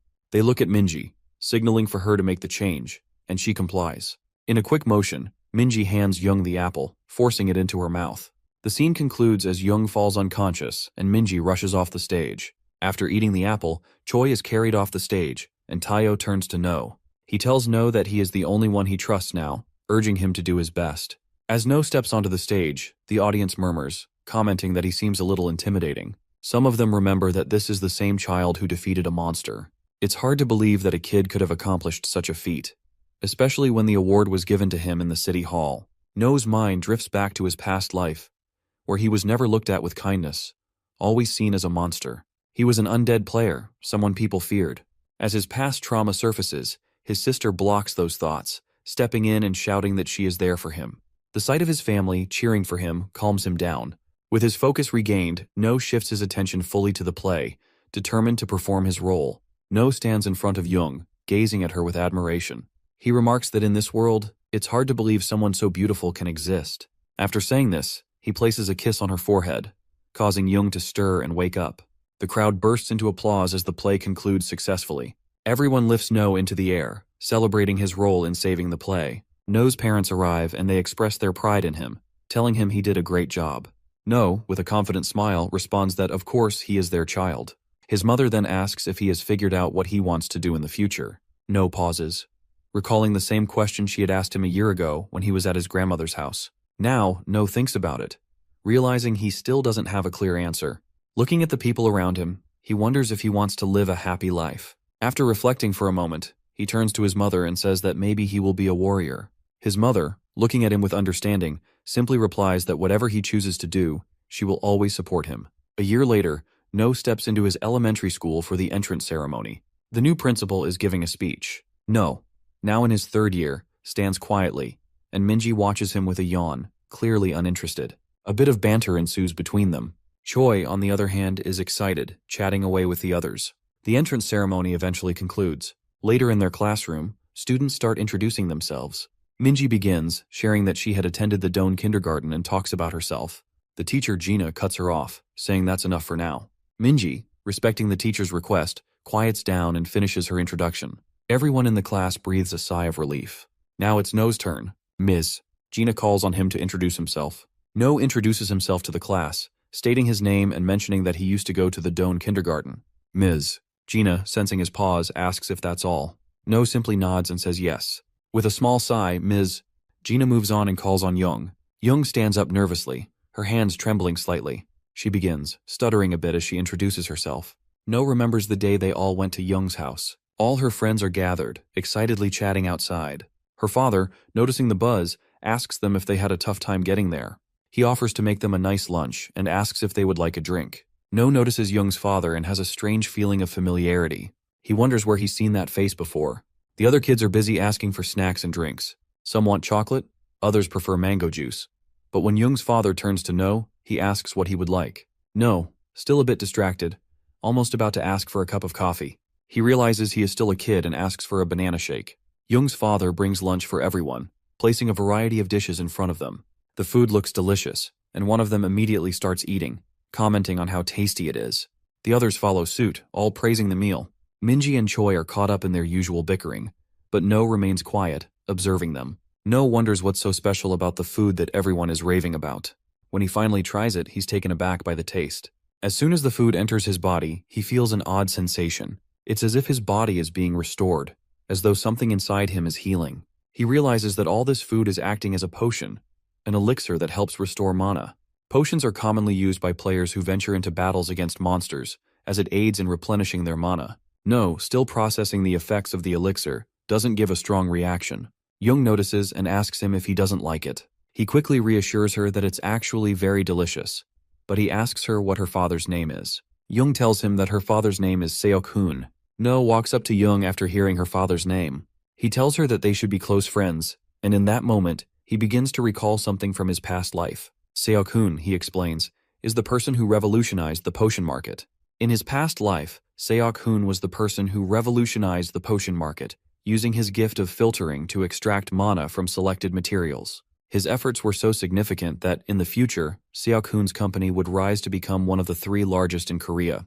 However, he did not remember Seok-hoon had a daughter. He realizes that when he saved Jung from the goblin, she survived, otherwise, in his previous life, she would have died. This thought lingers in his mind as he places a hand on her shoulder. He reassures her that if anyone bothers her at school, she should let him know. He won't let anyone get away with it. Jung nods, agreeing. In the classroom, Jung remembers the events of the past and addresses the group. She tells them that she, like No and Minji, attended the Doan kindergarten. She shares that she enjoys reading and admits feeling awkward whenever she speaks to someone for the first time. Despite this, she encourages everyone to come talk to her. After introducing herself, she takes a seat, hoping to connect with her new classmates. Gina announces that the next student is Siona. As Siona stands up, it's clear that she's different. With ears and a tail, the other students murmur among themselves, wondering if she's real or if she's a monster. No knew that demi-humans is a term used for children who have human traits mixed with those of monsters. These children have uneven distribution of mana in their bodies, and due to their genes, they often exhibit monster-like features. People who have lost family members to monsters tend to dislike demi-humans, as they remind them of the creatures that cause their pain. Siona introduces herself, saying her name and mentioning that she didn't attend kindergarten. She nervously urges everyone to get along. One of the children nearby whispers that their mother told them not to go near her. They don't understand why, but they remember the warning. Now it's Choi's turn. As soon as Gina announces Choi's name, he stands up confidently and introduces himself, stating that he loves to swing his sword and that he is learning from the boss about mana. Hearing this, a child asks what he means by boss. Choi, with a proud grin, points to No sitting nearby and explains that No is the boss of their class and the strongest among them. He adds that no one should underestimate him. Choi continues, hyping up No by chanting, "Boss is the best," while others watch in amusement. Gina, however, quickly intervenes, telling Choi to sit down and behave. She then turns to No, asking him to stay after class, as she needs to meet with his parents. No soon realizes the problem. Meanwhile, Choi continues chanting, "Boss is the best," which makes No even more irritated. He thinks to himself that starting tomorrow, he'll make sure to train Choi in a way he'll never forget. The first day of school is over and lunch has begun. No, carrying his food, walks toward his friends, lost in thought. He reflects on how the first-year mana quantity test has finally concluded. Choi and Siona's mana levels are higher than average, while Jung's mana measurement didn't register, so it was recorded as average due to what No assumes must be some error. No arrives at his friend's table and starts to settle in for lunch, feeling a sense of relief. After a while, Choi stands up, declaring he's heading out for some extra food. No shakes his head and points out that it's the 3rd time Choi has done this. If he keeps it up, the lady in charge will surely remember his face. Choi, looking confused, asks No how he knows this, and says that the lady already knows his name. Minji stands up, declaring that she too wants some more food. Choi, with a slight grin, tells her to go ahead, calling her a glutton. Minji, annoyed, retorts that she's not a glutton, and that last time she only took a little less food than usual. The two of them continue bickering, their voices rising slightly. As they argue, their attention shifts to Siona, who has just stood up with her food tray. People around her whisper, noticing the tale. They talk amongst themselves, wondering why someone like her has come to their school. Siona nervously scans the room for an empty seat. She spots one near a table with a few girls. She approaches them, politely asking if she can sit there. However, the girl at the table quickly turns her down, refusing without a second thought. Siona stands there, unsure of what to do next. Among them is a girl named Jin, who is especially vocal. She begins criticizing Siona, asking her what's wrong with her. The other girls join in, one of them calling Siona out for trying to sit at their table. Another girl taunts her about her appearance, asking if she picked up her clothes from the trash. Siona's hands tremble slightly as the girl's harsh words echo around her. Siona stands there and nervously apologizes. Minji, who has been observing the situation, steps in. She looks at Jin and speaks up, reminding her that just because she comes from a wealthy background doesn't give her the right to treat others this way. No watches in silence as the crowd laughs at Siona, who's clearly uncomfortable. He remembers one moment from his past. No listens as the man across from him, who is a demi-human himself, claims that not all demi-humans are kind. He continues, saying that there may be kind individuals among them, even kind children, but the majority are not. No watches him in silence before asking what comes next. The man frowns and insists that demi-humans shouldn't be treated better just because of what they are. If No cares so much, he should stop now. No asks if the man thinks he is kind, but the man shakes his head, saying he misunderstood. No suddenly stands. The man flinches, startled. No draws his sword and asks if he looks weak. Panic flashes as he raises his hands defensively, quickly denying it. He stammers, asking why No is so hostile. No points at him and tells him to get out and go on patrol unless he wants to suffer the consequences. The man quickly agrees and hurries away. Deep within the abyss, someone cuts down a monster. The demi-human comments on the monster's strength, like all the others in this cursed place. Looking down, he suddenly freezes in horror as the creature counterattacks. A sharp limb slashes across his chest. The monster glares aggressively, preparing for another strike. No dashes forward, swinging his sword, slashing through the bug creature. The beast is sent flying but quickly retaliates. No dodges, gripping his sword tightly. He moves in, delivering a final, fatal blow. The demi-human, Parang, collapses as he calls out to him. No rushes to him, lifting him onto his back. Parang weakly tells him to move ahead. He has come too far, and this is no time to hesitate. A girl holding a staff runs over, but before No can ask for help, Parang interrupts. The girl bites her lips, watching in horror. Parang reminds No that he knows these wounds well. His breathing is ragged as he says that the reason they die is to keep killing more monsters. No clenches his jaw and asks for Parang's last words. He asks if No remembers what he said, that not all demi-humans are good, and he shouldn't be treated differently just because of what he is. Parang grits his teeth, saying there are more bad demi-humans in the world than No realizes. But he still should not turn them all away. Parang's voice weakens. He says that in the end, he was no different from the rest. His hand falls limp, and the last words he utters are that he is truly evil. No stares at his friend's lifeless body, his hands tightening into fists. No is still confused about why he remembered that moment from his past, but he knows what he must do now. He stands up and walks towards Siona, taking her plate from her and telling her there's an empty seat. Surprised, Siona hesitates but then quickly pulls her hand back, apologizing. No reassures her, saying it's fine, and they walk away. Siona, still uneasy, thanks him but warns that helping her might not be good for him. No dismisses her concern. Jin watches them leave and asks her which kindergarten they are from. Another girl chimes in, mentioning that it's indeed the same kindergarten, and suggests they could gather information on No and his friends if needed. Jin says she can already tell from the way No has brought Siona to his table, including her and his friend circle, that No is from a much lower status. Siona is introduced to everyone around the table, and Jung offers her a drink, welcoming her as a friend. No's group of friends seems pleased with the new addition. Siona drinks the tea Jung gave her, still slightly teary. Later, the group goes to the playground.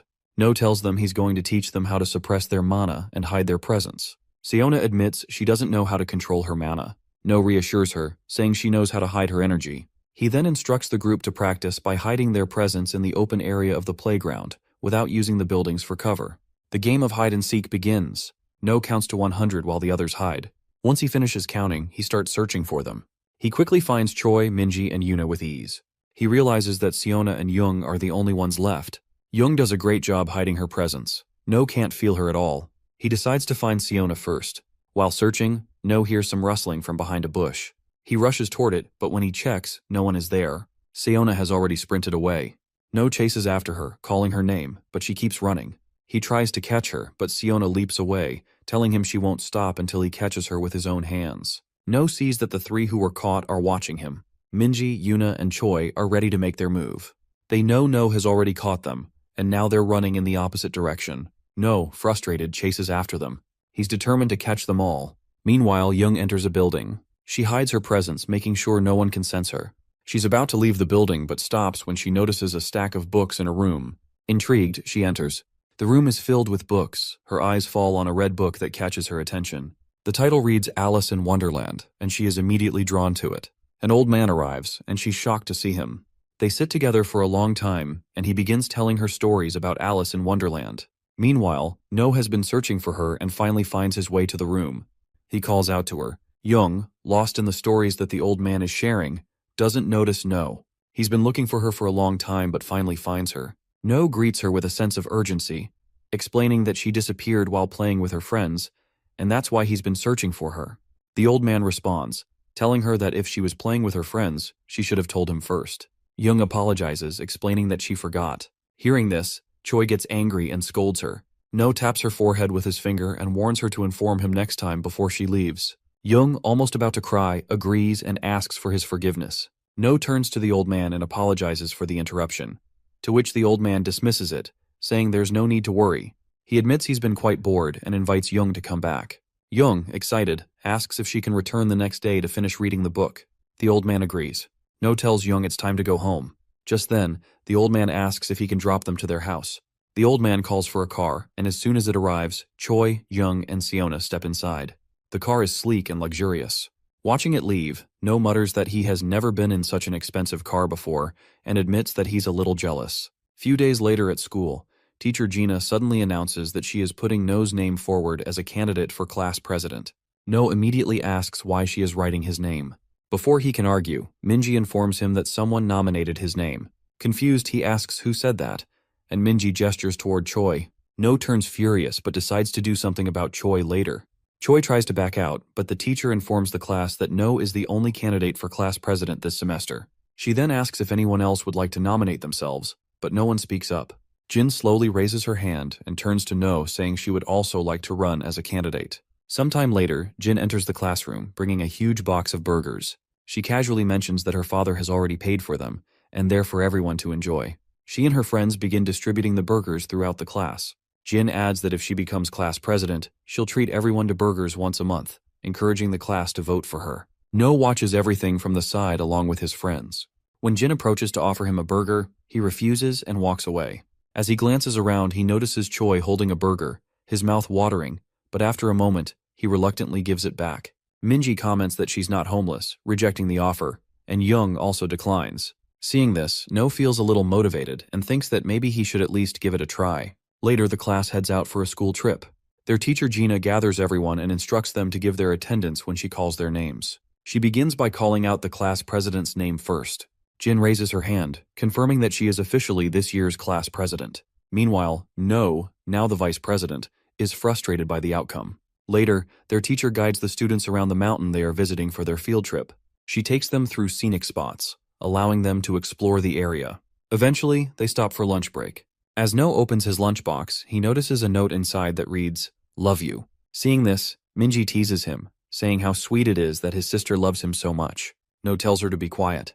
Jung's lunch stands out as the most beautifully prepared, making No certain that her father must have made it. Meanwhile, Choi casually comments that cup noodles are the best food for a field trip.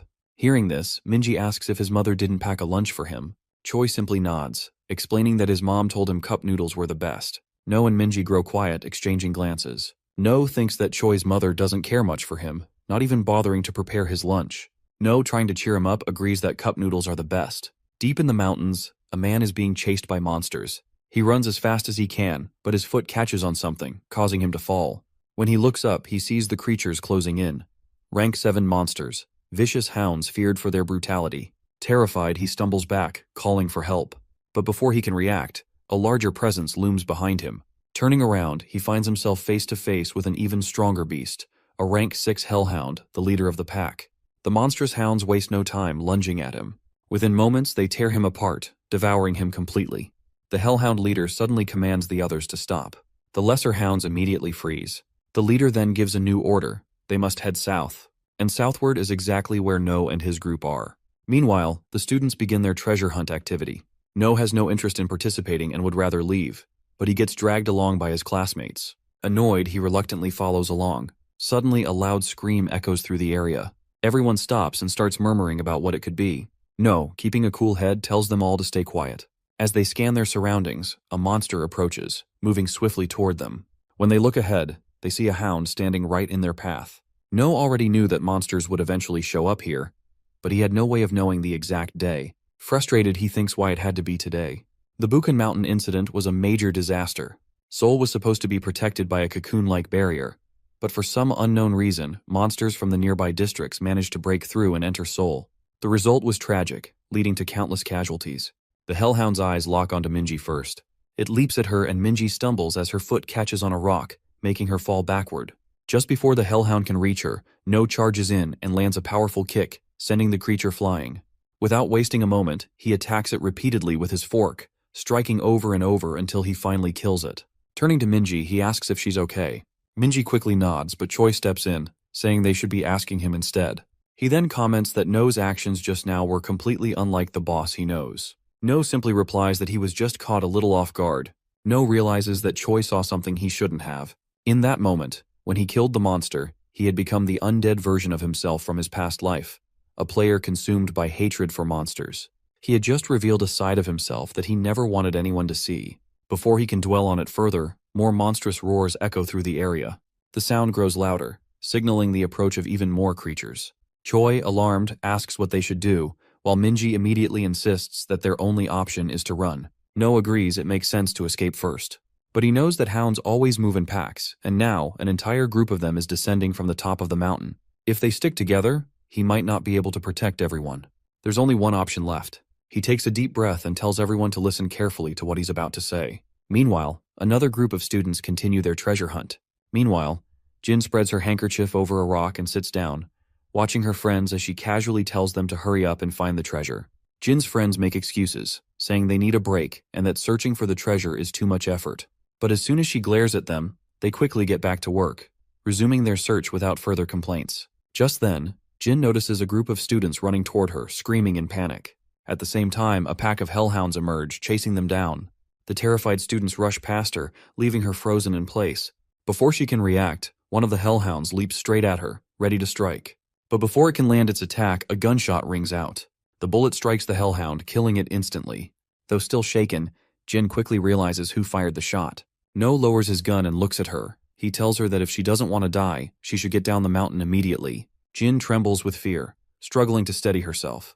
No, looking at her coldly, tells her that he has already done enough. She can handle the rest on her own. Turning away, he starts to leave. But before he can take another step, Jin grabs his hand. She insists that he can't just leave. He has to protect her. No yanks his hand free. He warns her not to get in his way and orders her to leave. Earlier, No gathers his friends and instructs them to run as far down the mountain as possible. If they spot any other hunters, they should call for help immediately. Choi hesitates, then asks if No isn't coming with them. No shakes his head, saying he has to stay back and search for other survivors. Choi, refusing to leave him behind, declares that he'll go too. He's learned from No, and now it's his turn to help. But before he can say another word, No cuts him off.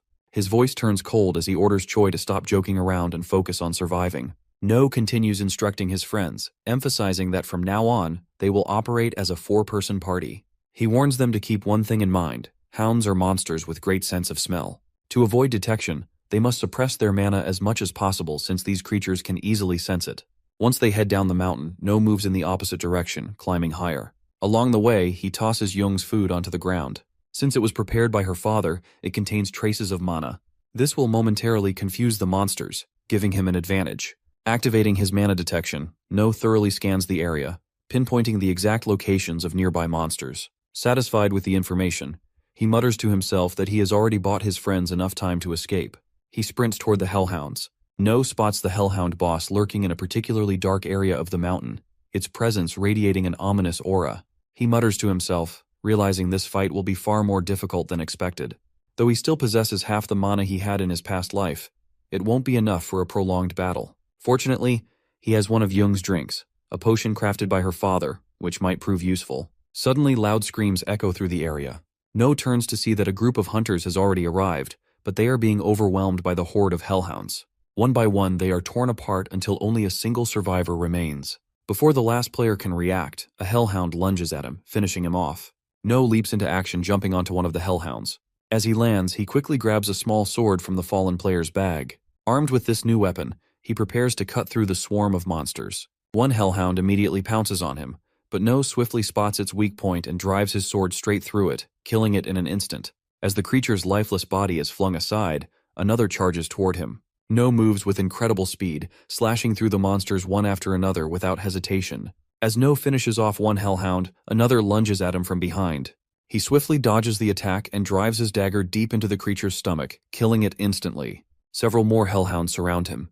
He channels a significant amount of mana into his sword, infusing it with power. Sharp, needle-like projections form along the blade, and with a single slash, he releases them. The small mana-infused needles pierce through the attacking monsters, wounding them all at once. Landing back on the ground, No moves quickly. Using his sword, he carves a massive symbol in the sky, a large glowing star.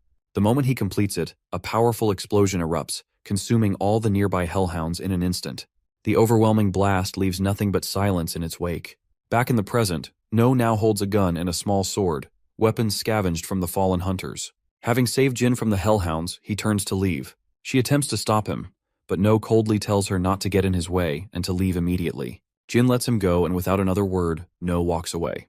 Jin watches No and firmly declares that she wants him. No finally reaches the boss area after running through the battlefield. Standing before him is the rank 6 monster, the Hellhound boss. Darkness emanates from its body as it marks No as its target. No challenges the beast, declaring that no matter how much it tries to mark him, tonight, it will die. Without wasting time, he unleashes his small needle attack once again. The mana-infused needles fly through the air, piercing the lesser hounds surrounding their leader. As the smaller monsters collapse, No steps forward to face the boss. At that moment, 2 hounds attempt to ambush him from behind. Sensing the attack, he swiftly dodges, taking down one with his sword and shooting the other with his gun. More hellhounds swarm toward him, but No moves through them with deadly precision, cutting down every monster in his path. His relentless assault clears the way as he advances toward the Hellhound boss. Hounds still remain in large numbers before No. Annoyed, he mutters about how troublesome they are. Meanwhile, his friends continue their descent down the mountain, running as fast as they can. No had warned them that the monsters they were up against had powerful mana-sensing abilities. To avoid detection, they had to suppress their mana. Following his advice, they kept their mana suppressed as they made their way down. They reach a point where 2 paths diverge before them. Unsure which way to go, Choi turns to Young and asks for guidance. However, Young is exhausted, barely able to keep up. Despite her fatigue, she recalls that No had specifically assigned her and Siona as the group's navigators. Since they were the best at reading terrain, it was up to them to decide the safest route forward. Back in the present, Young uses her mana detection ability, sensing a strong darkness emanating from the left-hand path. At the same time, Siona, relying on her heightened senses, listens carefully and confirms that there are no safe sounds coming from that direction. With that, the group quickly decides to take the other path and starts running at full speed. As they rush forward, Choi suddenly hears deep growling behind them. He panics, but before he can turn around, Minji grabs his hand and firmly tells him not to look back. Her mind flashes back to what No had told her earlier. No one should make reckless decisions. She clenches her teeth, determined to follow his advice. The group continues to sprint, but Young abruptly stops. A wave of darkness surges ahead, stronger than before. Alarmed, she warns the others. They see a lone hound monster blocking their path. However, this one is different from the regular hounds. It is a stronger, upgraded version. Before they can react, the beast lets out a piercing howl, and within moments, more hounds appear from all sides, surrounding them completely. Choi recalls No's words. He was the strongest among them, the main damage dealer, and it was his responsibility to protect everyone. No matter how many monsters appeared, he had to fight. With this in mind, he infuses his stick with mana and prepares to engage the enemies head-on. As the hellhounds charge toward him, he swings his weapon, striking one with full force and sending it flying backward. A rush of excitement surges through him, but before he can revel in his success, 2 more hounds leap at him. He swiftly takes them down as well. However, just as he starts to believe he can handle this, a hound suddenly slashes his back with its claws. Before he can recover, 2 more hounds close in. One snatches his stick, while the other slams its claws into his side, knocking him off balance. The others watch in horror as Choi struggles. Siona observes the way the monsters are toying with him, almost as if they see him as entertainment. Despite the overwhelming numbers, Choi refuses to give up. He clenches his fists, channels a surge of mana into his hands, and as another hound pounces on him, he lands a powerful punch, sending it flying into the air. He stares at his own hand in shock, and what he just did felt strangely similar to the boss's own attacks. But before he can process it, another hound lunges at him, striking his stomach and sending him flying. He crashes hard onto the ground. Before he can move, a hound pins him down with its massive paw pressing against his chest. The others scream his name, but Choi can only watch as the monster prepares to finish him off. Siona, overwhelmed with fear and despair, starts crying as memories of her friends treating her with kindness flood her mind. She repeatedly pleads for someone to save them. The hellhound gripping Choi's arm tightens its hold, preparing to bite down. Just as Minji and the others try to rush in, Siona instinctively activates her telepathic ability, sending out a desperate call for help. Her telepathic signal travels far, beyond anything she has ever achieved before. Suddenly, a powerful wind barrier forms around them, forcefully pushing the monsters away. Choi's friends remain protected inside the barrier, unable to comprehend what just happened. As they look outside, they witness a raging tornado sweeping through the battlefield, tearing apart the hellhounds. Then a woman calmly steps forward. She glances at them and speaks, asking them to close their eyes for a while. She is about to deal with these nasty dogs. This woman is one of the 12 sovereigns, known as Divine Tempest, and her name is Shin. Meanwhile, No continues his intense fight against the Hellhound boss, surrounded by countless monsters. Feeling his exhaustion, he drinks the potion crafted by Young's father, allowing him to recover slightly. Without wasting time, he charges forward, using his heavenly steps to strike down an enemy. However, the horde remains relentless. Another monster rushes at him, and he pulls out his gun and takes it down. Despite his efforts, the battle is far from over. No continues cutting down the remaining Hellhounds with relentless precision, wielding his sword while activating his ability, Violent Dance. His movements become a blur, slashing through enemy after enemy until only the Hellhound boss remains. Every lesser hound in the area has been eliminated. He charges forward, using his skill to close the distance, but his body isn't responding as smoothly as before. Ignoring the strain, he swings his sword directly at the Hellhound, only for the beast to clamp down on the blade with its powerful jaws. No immediately draws his gun and fires multiple shots at the monster, but it refuses to let go. In retaliation, the Hellhound prepares to unleash a devastating fire blast. Sensing the danger, No quickly leaps away, narrowly dodging the attack. The flames scorch the ground where he stood moments ago. Without missing a beat, he unloads his remaining bullets into the Hellhound, each shot striking its body. The creature staggers from the damage, but before No can press his advantage, his ammunition runs out. Realizing he has no choice but to engage in close combat, he grips his sword tightly. However, he can already feel his mana depleting. Despite this, he notices the Hellhound is also exhausted. Now it all comes down to who can outlast the other. The Hellhound begins summoning multiple dark energy spheres. Snarling, the beast speaks in a guttural tone, mocking No's arrogance. Watching the swirling orbs, No quickly assesses the situation. These aren't just normal attacks. This seems different from a simple marking ability. It launches the dark spheres toward him. As they race through the air, the beast growls that it will tear him apart. Instead of dodging, No charges straight at the attack, slicing through one of the orbs with his sword. However, instead of shattering, it releases a surge of darkness. He braces himself, analyzing the effect. Realizing it isn't poison, he concludes that he can keep cutting through them without worry. Pushing forward, he steadily closes the distance between himself and the Hellhound. Just as he nears, the Hellhound, already anticipating his approach, prepares a devastating fire breath. Cloaking itself in darkness, it suddenly unleashes a massive wave of flames directly at No. No raises his sword to block the attack, but the force is too overwhelming. The intense heat and pressure sends him flying backward, crashing hard against the ground. As he struggles to push himself up, he assesses the extent of his injuries. Despite using the last of his mana for defense, his body is battered. Breathing heavily, he mutters to himself, acknowledging just how much damage he has taken. At this rate, he won't last much longer. During a fight in his past, No's teammates observe his battered body with concern. One of them mutters that No looks as good as dead, but another quickly corrects him.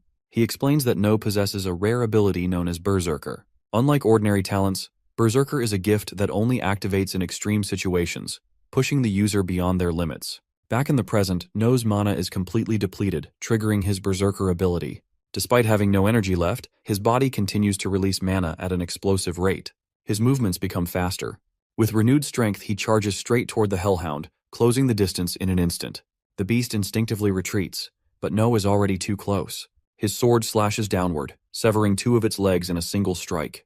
The Hellhound recoils in agony, but even in this state it refuses to fall. Summoning its remaining strength, it conjures a swirling barrier of darkness to shield itself. No steps forward and swings his sword with full force. The impact shatters the dark barrier, exposing the wounded beast.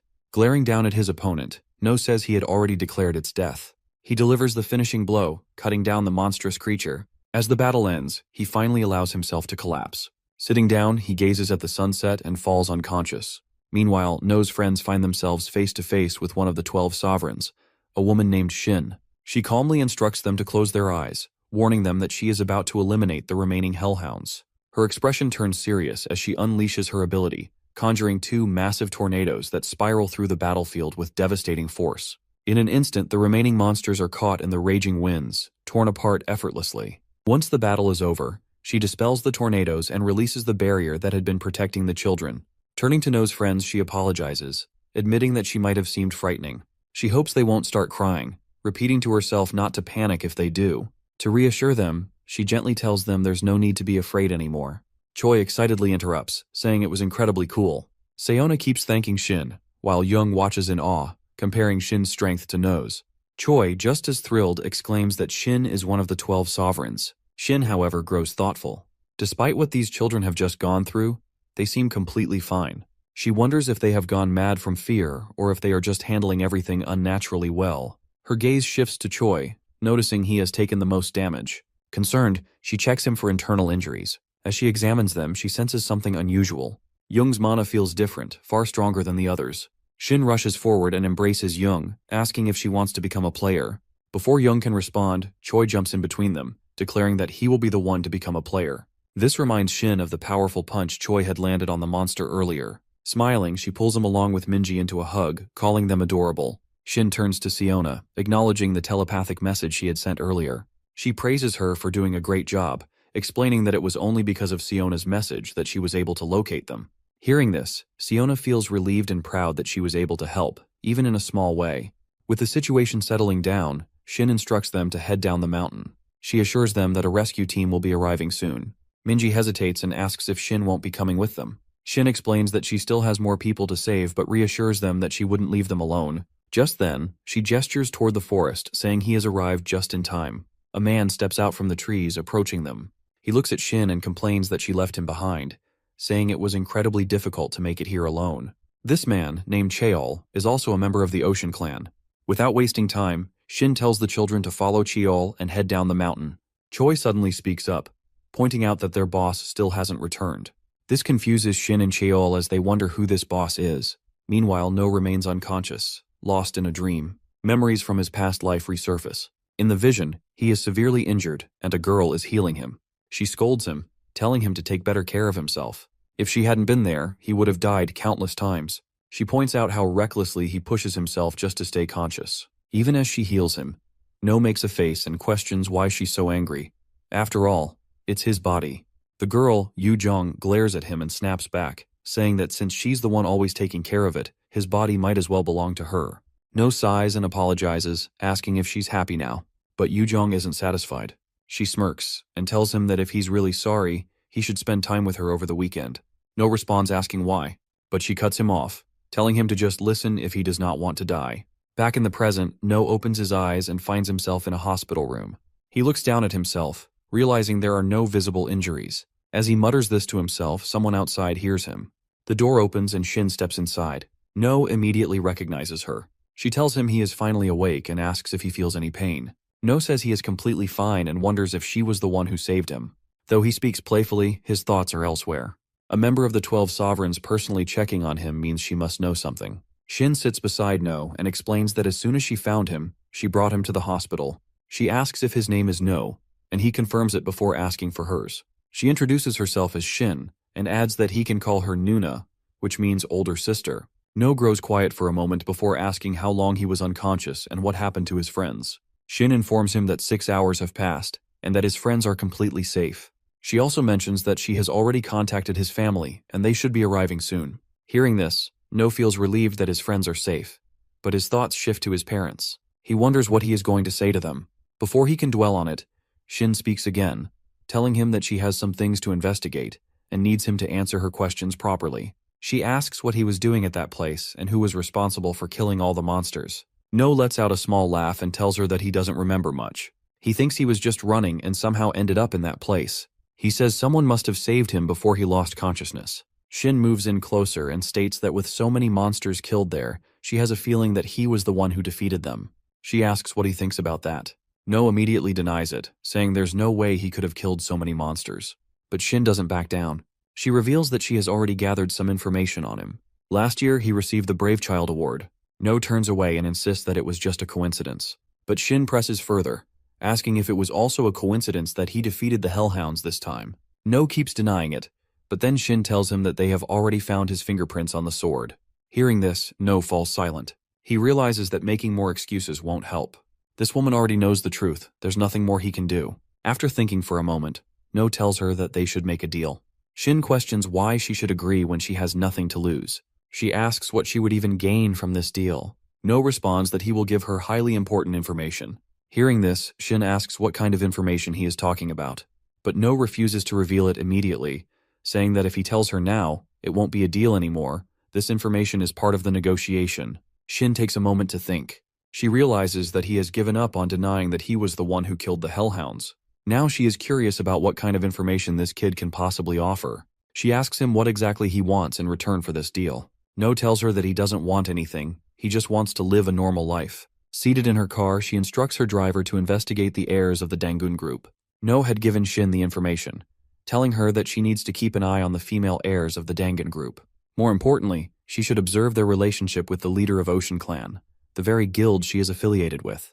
Hearing this, Shin is surprised. No is indirectly implying that one of the female heirs of a major group is having an affair with the leader of Ocean Clan. Shin warns him not to joke about something this serious and asks if he is ready to take responsibility for what he is saying. But No confidently replies that if she finds nothing new from his information, he will join her clan. Shin scoffs, saying that their guild isn't some random organization anyone can just join.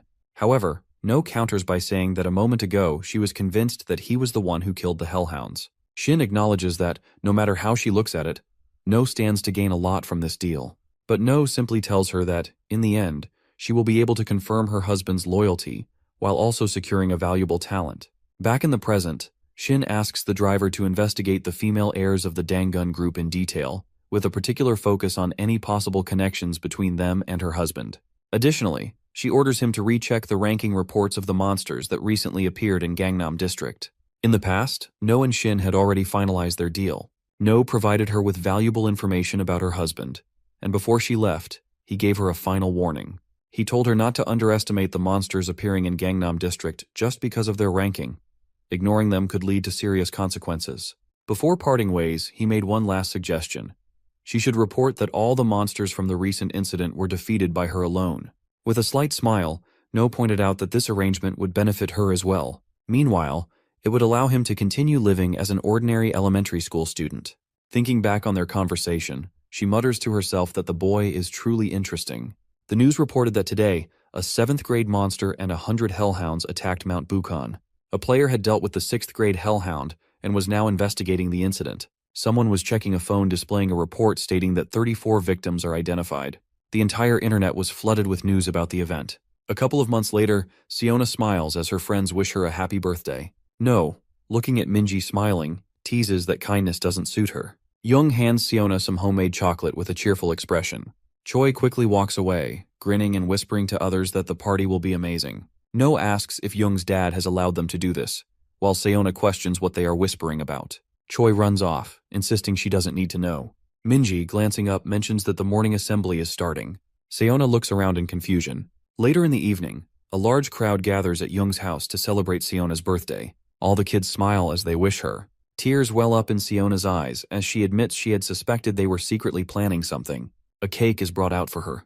Minji, still smiling, reminds Siona that she has a lot to do. Minji tells No that Jin Sana has threatened a worker to ensure the boy's father will attend. No knows about the KK group, ranking 7th in all of South Korea. Their main areas of influence are electronics, construction, and advertising, though they have little impact on the medical industry. No tells Minji to wipe that expression off her face. He smiles, saying that if Jin is a direct heir to KK, then her last name should be Kim. But since her surname is Jin, she is definitely from a collateral family. No tells her to stop worrying. Minji is annoyed and walks away, telling him to eat alone. No mutters that things have gotten a little complicated but are still manageable. His eyes are on his family as he stabs the fork into the cake, declaring that if anything disturbs them, he will tear it to pieces. Choi shouts that today he will show what he has learned. No tells him that as long as he doesn't trip, he is fine. Choi waves a hand, telling him not to worry. Everything will be okay, and he will do his best for the team. No notices the tension in the air and turns back. Angry students are gathered, and he asks what is going on. Minji, now stern, demands an explanation from the boy standing next to her. The boy says that the teacher has promised to buy nuggets and pizza if they win. No glances at the teacher, who is now in tears, regretting her words. Feeding these students is impossible. Another teacher raises his gun and shouts for attention. Choi prepares to start, thinking about how shocked everyone will be. A gunshot rings out. He runs forward with all his might, the team cheering his name. No sighs as Choi pushes toward victory. He focuses on Choi as the finish line comes into view. Choi stretches his hand toward it, but his body suddenly feels unbearably heavy. Just one more step, then he collapses. The team is horrified. The class teacher rushes forward, lifts him onto her back, and carries him. Choi murmurs that the sky is spinning. No sighs, already expecting this outcome. Choi has overdone it again. He thinks about how he needs to work on the boy's character and teach him to stay calm. Suddenly, a girl jumps on him from behind. He turns to see his sister Yuna, beaming with excitement. She proudly announces that she has come first in the 100-meter race. No nods, realizing she has beaten all the other 5th graders. Yuna tells him to take care of himself and that she is heading to her next event. They will see each other again soon. No waves her off, reminding her not to push herself too hard. Minji, watching the exchange, thinks to herself that he isn't a mama's boy, he is Nuna's boy. Sayona approaches the group with her head down, frustrated. Yuna has been too fast. No, filled with pride, declares that she is his sister. Sayona, frowning, asks if he has been rooting for his sister instead of their team. No quickly objects, insisting that he has been thinking about lunch the entire time. Minji doesn't buy it, saying that he has been watching Yuna the whole time. Turning away, No looks embarrassed before quickly changing the subject and asking about Young. Sayona points to the side. Young is running up to the group with excitement. She finds them sitting on a blanket, enjoying a picnic. They are No's neighbors, a couple named Julie and Bruno.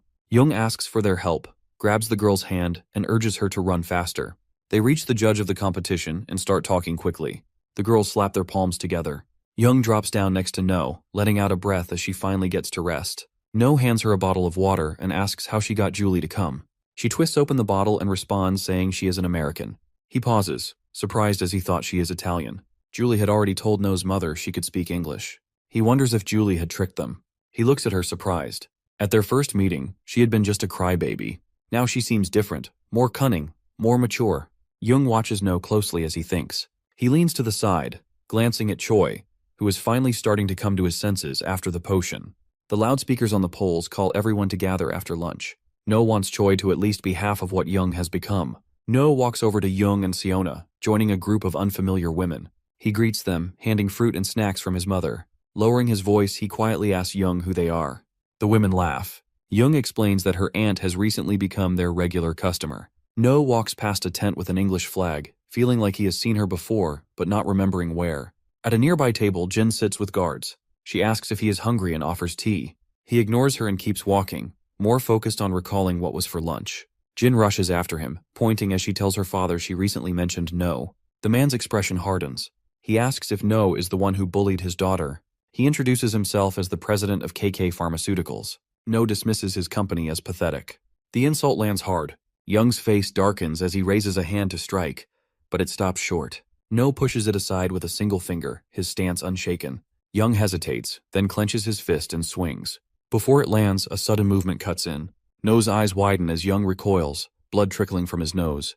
No's father stands there, shaking out his fists. He demands to know how Young dares to lay a hand on his son. He grips No's shoulders, checking if he is hurt. No brushes it off, saying he is fine but doesn't appreciate the interference. Young is furious that someone like him dared to strike him. Guards rush forward as the director orders them to take No's father. No clenches his teeth, ready to handle this himself. But his father moves first, stepping in front of him saying everything is under control. No stands behind his father. He trusts him to handle it. A crowd gathers around the scene. Young now understands exactly who he is dealing with. No's father adjusts his glasses, fixes his hair. He asks if Young remembers him now. Young shudders, his mouth opening in shock. No's father slides his hands into his pockets. The director shouts, recognizing him as the head of the department at Sirius. Young clenches his teeth, struggling to process why someone like Sirius is here. No is equally shocked. He cannot believe his father holds a high position at Sirius. Sirius is South Korea's second largest company, known for supplying cars and devices for hunters. Young, still shaken, points at Sirius and demands to know what he is doing here. Sirius frowns and Young quickly apologizes, admitting he was just curious about why the head of the strategic department was here. No realizes his father is not just an important figure. He oversees the production of devices for the company. Sirius pats his son's head, explaining he only came to watch his children perform, though Young seems to have a problem with his son.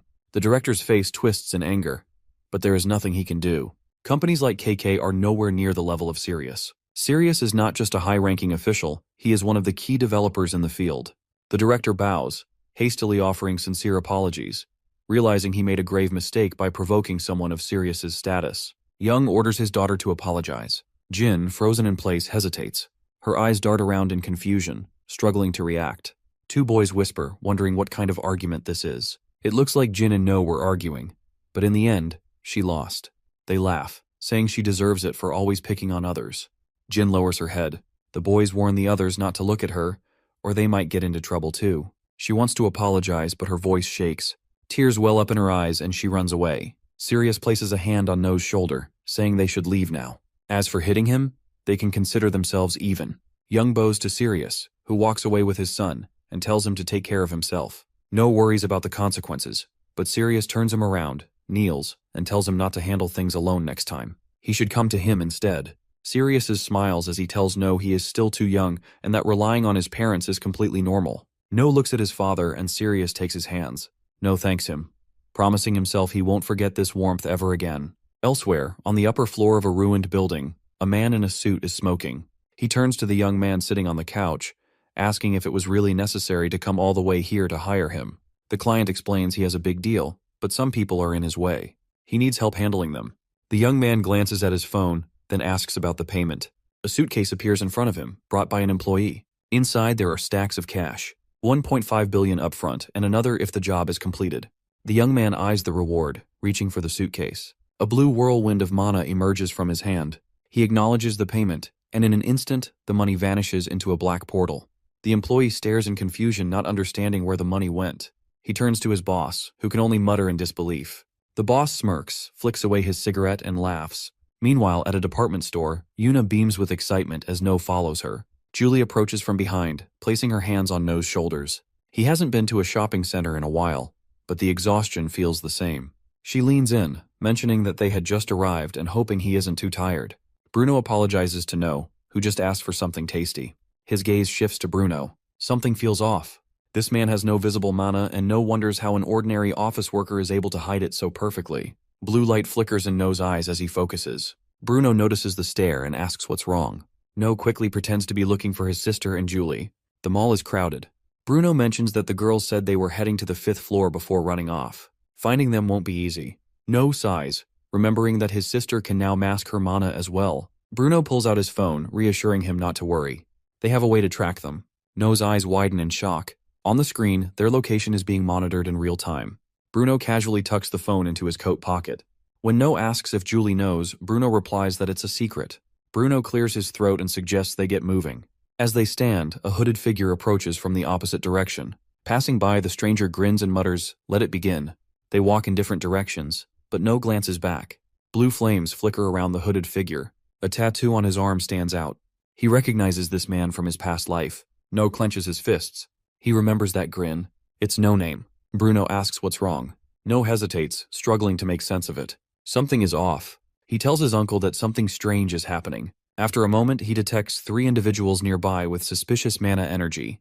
No is surprised but quickly realizes that the energy is not coming from No Name. It is from 3 completely different people. One is wearing a baseball cap, another is bald, and the third has a bucket hat. He conjures 3 small orbs of mana and sends them toward the 3 individuals.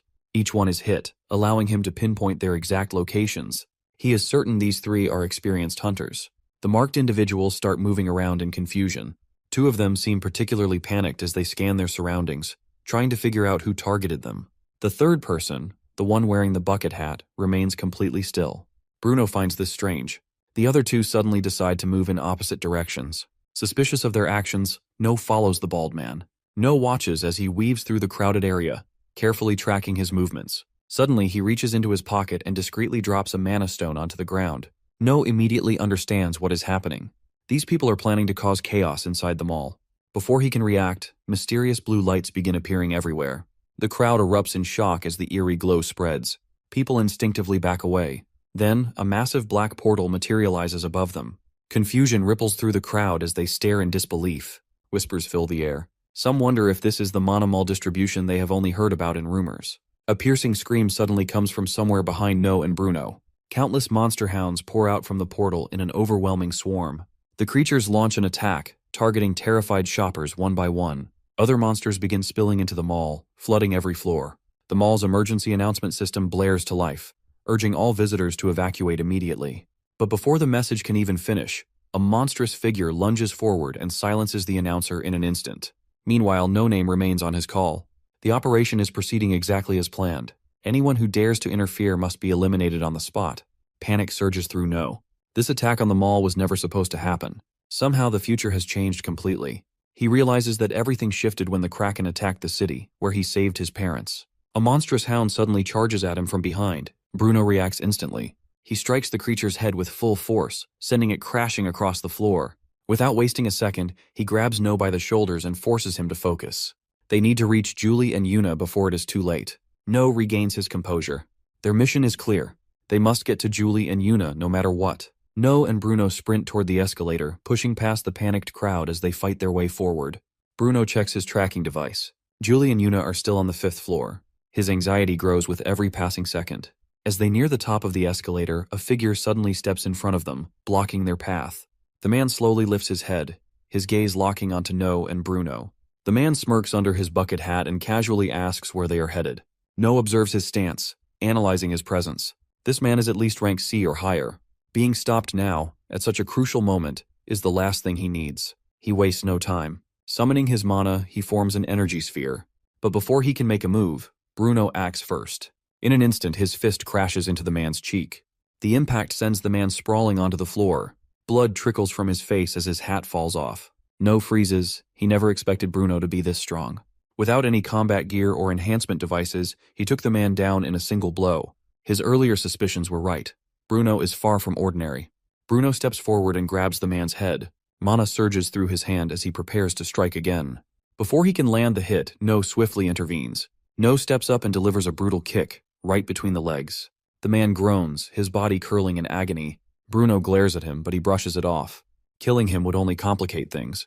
He knows this from experience.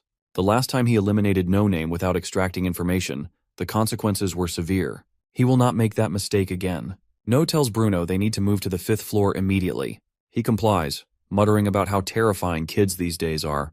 He never planned to kill the guy, just knock him out. Meanwhile, on the 5th floor, just moments earlier, as the mall's emergency announcement blares, Yuna, who was browsing through clothes, accidentally drops the clothes she was holding. Julie looks around, trying to make sense of the situation, while Yuna, still piecing things together, wonders if there was an unequal distribution of mana. Wanting to confirm her suspicions, Yuna activates her detection skill. She closes her eyes and focuses as her mana field expands, scanning the area. Yuna quickly counts 6 monster hounds on the 5th floor. If they are not careful, they could be cornered. She opens her eyes, ready to reassure Julie that she will protect her. Before she can finish, Julie suddenly screams. Yuna snaps her head around. A hound monster leaps at her, ready to strike.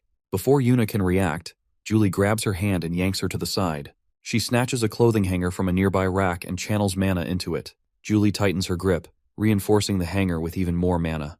In a swift motion, she swings, striking the hound and sending it flying. Yuna stands frozen. She had always assumed Julie was just an ordinary human, but seeing her wield mana so effortlessly changes everything. Julie is a player. Glancing at the now damaged hanger, Julie sighs. She will need to replace it later. For now, she turns to Yuna and urges her to head straight for the evacuation point. Bruno and No are likely already waiting. As they move forward, more hound monsters begin emerging from behind them. Their numbers are growing. Julie holds Yuna close, moving carefully to avoid detection, but the hound's sharp sense of smell makes escape impossible. Within seconds, the monsters lock onto their presence. As they sprint through the mall, Julie hurls orbs of mana at the pursuing hounds. Each strike slows them down, but deep inside, she knows the truth. These monsters are faster than she expected. If this keeps up, her mana will run out. She needs a weapon, something that won't drain her energy. Up ahead, Yuna spots an escalator. Julie calls out, warning her to stop. But Yuna keeps running. Then she looks up and sees a hound monster is already midair, leaping straight toward her. She freezes. Its glowing eyes lock onto hers, but instead of fear, a strange calm washes over her. The fear Yuna once felt when facing the Kraken is gone. Mana energy surges through her body, flowing naturally. As the attack comes her way, she leaps left, narrowly dodging the strike, then twists midair. With perfect control, she lifts her right leg and kicks. The impact is crushing. The hound monster hurtles off the edge of the 5th floor, vanishing into the depths below. But as Yuna exhales, ready to land, her foot slips. Julie appears, catching her just in time. Julie grips Yuna tightly, her heart racing. She quickly asks if Yuna is okay. Still smiling, Yuna reassures her she's fine. More hound monsters flood in from every direction, cutting off their escape.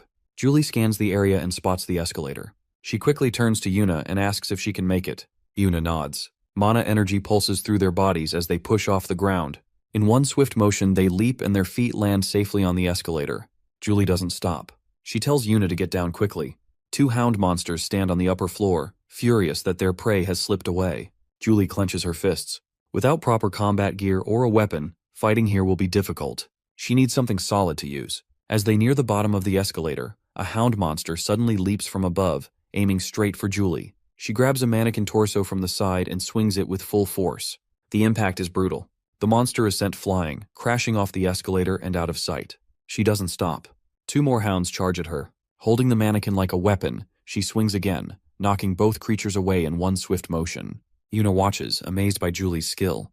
Meanwhile, No and Bruno move cautiously through the area. No suddenly stops, noticing lipsticks and other cosmetic products scattered across the floor. He picks one up, rolling it between his fingers. If he has nothing else to use as a weapon, this will have to do. He throws the lipstick at one of No Name's henchmen. He deflects it with ease, just as he expected. It was never meant to hit. The moment his attention shifts, No rushes in. He strikes hard at his shin. He stumbles, but it isn't enough to take him down. He follows up with a powerful punch straight to his head. The force of the blow is devastating, leaving his face bruised. No quickly reports to Bruno. He asks if he has finished on his end. Bruno confirms. Now, all that remains is for them to head upstairs. Just as Bruno prepares to move, No stops him. He believes that if they wait a moment, they might be able to sense their targets more clearly. After a brief pause, he successfully pinpoints their locations. Before he can react, a hound monster crashes down from the upper floor, followed by 3 more. No and Bruno immediately look up, scanning the area. Above them, they see No and Yuna safe. With that reassurance, they grab weapons from their fallen enemies and make their way upstairs. As they move, Bruno asks if they need any protective gear. No considers his question but feels confident with just the short sword he picked up. No suddenly stops. His grip tightens around the sword. Bruno notices the shift in his behavior and asks what's wrong. On the floor above them, a man in a black jacket stands motionless. They recognize him instantly. It is the same person they spotted on the ground floor earlier. His mana energy surges, radiating an intense aura. No turns to Bruno and asks if he is the one behind the chaos in the mall. Bruno confirms it. Bruno instructs No to go and find his older sister, but he refuses to leave. He declares that he will be the one to take him down. Meanwhile, Julie and Yuna find themselves approached by 2 henchmen of no name. One looks surprised to see a foreigner. The other grins along with him, amused by the situation. Slowly, they start moving toward Julie and Yuna. Julie immediately steps in front of Yuna, shielding her. The henchmen will be forced to retreat soon as the Scylla are on their way. But before that happens, they decide to amuse themselves a little longer. Julie is disgusted while Yuna trembles behind her. Julie urges Yuna to find a place to hide. She promises to find her later, but Yuna refuses. She insists that she can fight too and begs Julie not to worry about her. Before she can argue further, the hooded man suddenly shouts, declaring that they won't let the kid escape. Almost instantly, his partner appears behind Yuna, blocking her path. A chill runs down Yuna's spine. She stands frozen as cold sweat trickles down her back. Before the man in black can lay a hand on Yuna, Julie grabs a mannequin torso and swings it at him with full force. But just as the attack is about to land, the hooded man pulls out a gun and fires. The shot sends the mannequin flying from Julie's hands. The man in black flinches, wincing as he clutches his ear. The hooded man smirks and warns Julie not to do anything reckless. He tells her to cooperate. If she refuses, she will have to deal with the consequences. The man in black moves toward them. He suggests a one-on-one fight before the Scylla arrives. He picks Yuna as his opponent. Panic surges through Yuna as she stumbles backward, pressing herself against a pillar. The man smiles slyly, raising his hand toward her. He tells her not to be afraid, insisting that he isn't a bad person. His fingers reach for her, but just before he can make contact, Yuna jerks her head to the side, barely avoiding him. Without a moment to lose, she ducks and sprints away. But no matter how desperately she tries to escape, it's hopeless. With a quick burst of mana, the man moves in a flash, grabbing Yuna's right arm before she can get any farther. Yuna's eyes widen in shock. Acting on instinct, she channels mana into her palms and unleashes an attack. The blast forces the man to leap back. In response, both of them summon barriers, their energy colliding mid-air. The man in black stares at her, visibly surprised. He never expected a girl like Yuna to wield such immense mana, enough to launch an attack and create a barrier at the same time. He can't believe he's being forced into a standoff with a mere child. But he has no patience for this. Reaching into his pocket, he pulls out a dagger. He knows that if he captures this girl, he will be rich. He lunges, slashing at her barrier with rapid strikes. Yuna grits her teeth, bracing herself as each blow collides with her shield. The barrier holds firm, but the relentless assault doesn't stop. The man keeps hacking away, his dagger striking over and over. With each impact, the blade grows duller. Now it is almost half its original size. Yuna watches his expression shift and wonders if she has finally made him give up. But before she can react, he suddenly thrusts his bare hand straight through her barrier. Shock washes over her as his fingers clamp tightly around her arm. A sinister grin spreads across his face. Meanwhile, on the ground floor of the mall, reinforcements from the Scylla clan finally arrive. Their priority is to evacuate civilians before dealing with the monsters wreaking havoc. As they move to control the situation, a strange creature materializes in front of them. The entire squad freezes and sees a rank 8 swamp slime. Their leader wastes no time and orders someone to call in long-range attackers before engaging. But one of the melee fighters steps forward. He insists there is no need for backup, he can handle it alone. Gripping his axe, he charges ahead, his weapon radiating with mana. To him, all monsters are the same. You cut them down until they are nothing. With that thought, he swings his axe straight into the slime's body. The moment his weapon makes contact, his attack stops dead. The slime begins to move. Its massive fluid body shifts and engulfs him entirely. Within seconds, he is devoured whole. The squad watches in horror. Their leader reacts immediately, shouting a warning to the team. Physical attacks are completely useless against this slime. They have no choice but to report the situation to the casters. Above, the hooded man smirks, pleased with the perfect timing of the monster's arrival.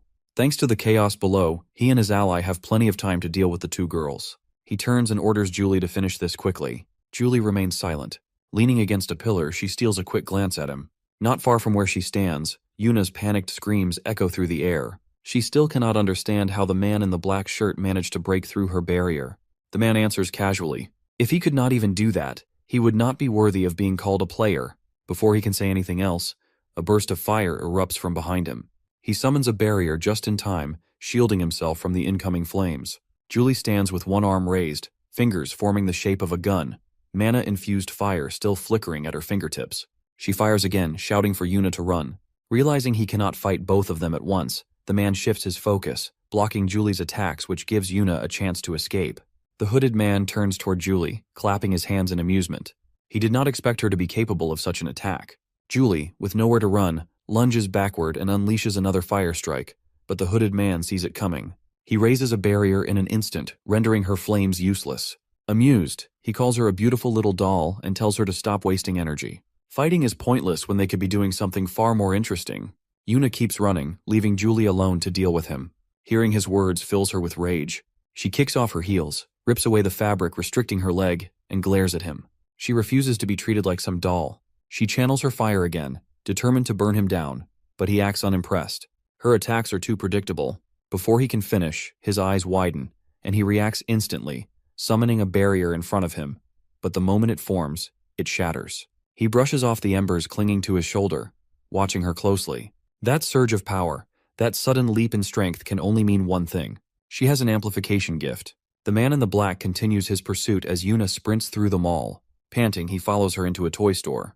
Yuna backs up against the shelves, trapped with nowhere left to run. She channels mana into her legs and leaps onto a nearby shelf. Snatching a toy box from below, she hurls it at him, but he reacts instantly, activating a barrier that deflects it with ease. Frustrated, he slams his foot against the shelf, shaking the structure. Yuna loses her balance and begins to fall. Seeing his chance, he channels mana into his hands, aiming to cripple her legs and keep her from escaping. Just before she hits the ground, she activates a barrier of her own, clashing directly against his. The sudden resistance catches him off guard. Now he struggles to hold his defense as her strength surges. She starts counting in her head. With each second, her power builds. When she finally unleashes her energy, the shockwave explodes. Using his barrier as a foothold, she launches herself toward another shelf. Before she lands, he attacks again, but she reacts in time, dodging with precision. In that moment, she remembers Julie's fire attack from earlier. Inspired, she decides to replicate it. Forming her fingers into the shape of a gun, she gathers mana at her fingertips. Confident in the execution, she fires. The glowing projectile, a technique she calls mana bomb, rockets forward faster than he can register. It strikes him directly. A massive explosion tears through the area, thick smoke swallowing everything in its path. Outside the toy store, the hooded man stares in shock. He never expected his partner to be taken down by a mere child. Yuna bursts out of the store, gripping a baseball bat in her hand as she calls for Julie. The hooded man hesitates. Fighting now would be risky, but backing down would mean all his efforts were wasted. Julie spots Yuna approaching and immediately yells for her to stay back. She is about to unleash her full power. But before she can act, the hooded man moves first. A magic circle appears beneath her feet, and chains shoot out, coiling around her legs. As she struggles, he steps forward, uninterested in a fair fight. He grabs her from behind, locking her in place. She thrashes, but his grip holds firm. A sinister grin spreads across his face as he pulls out a dagger, whispering that she never saw this coming.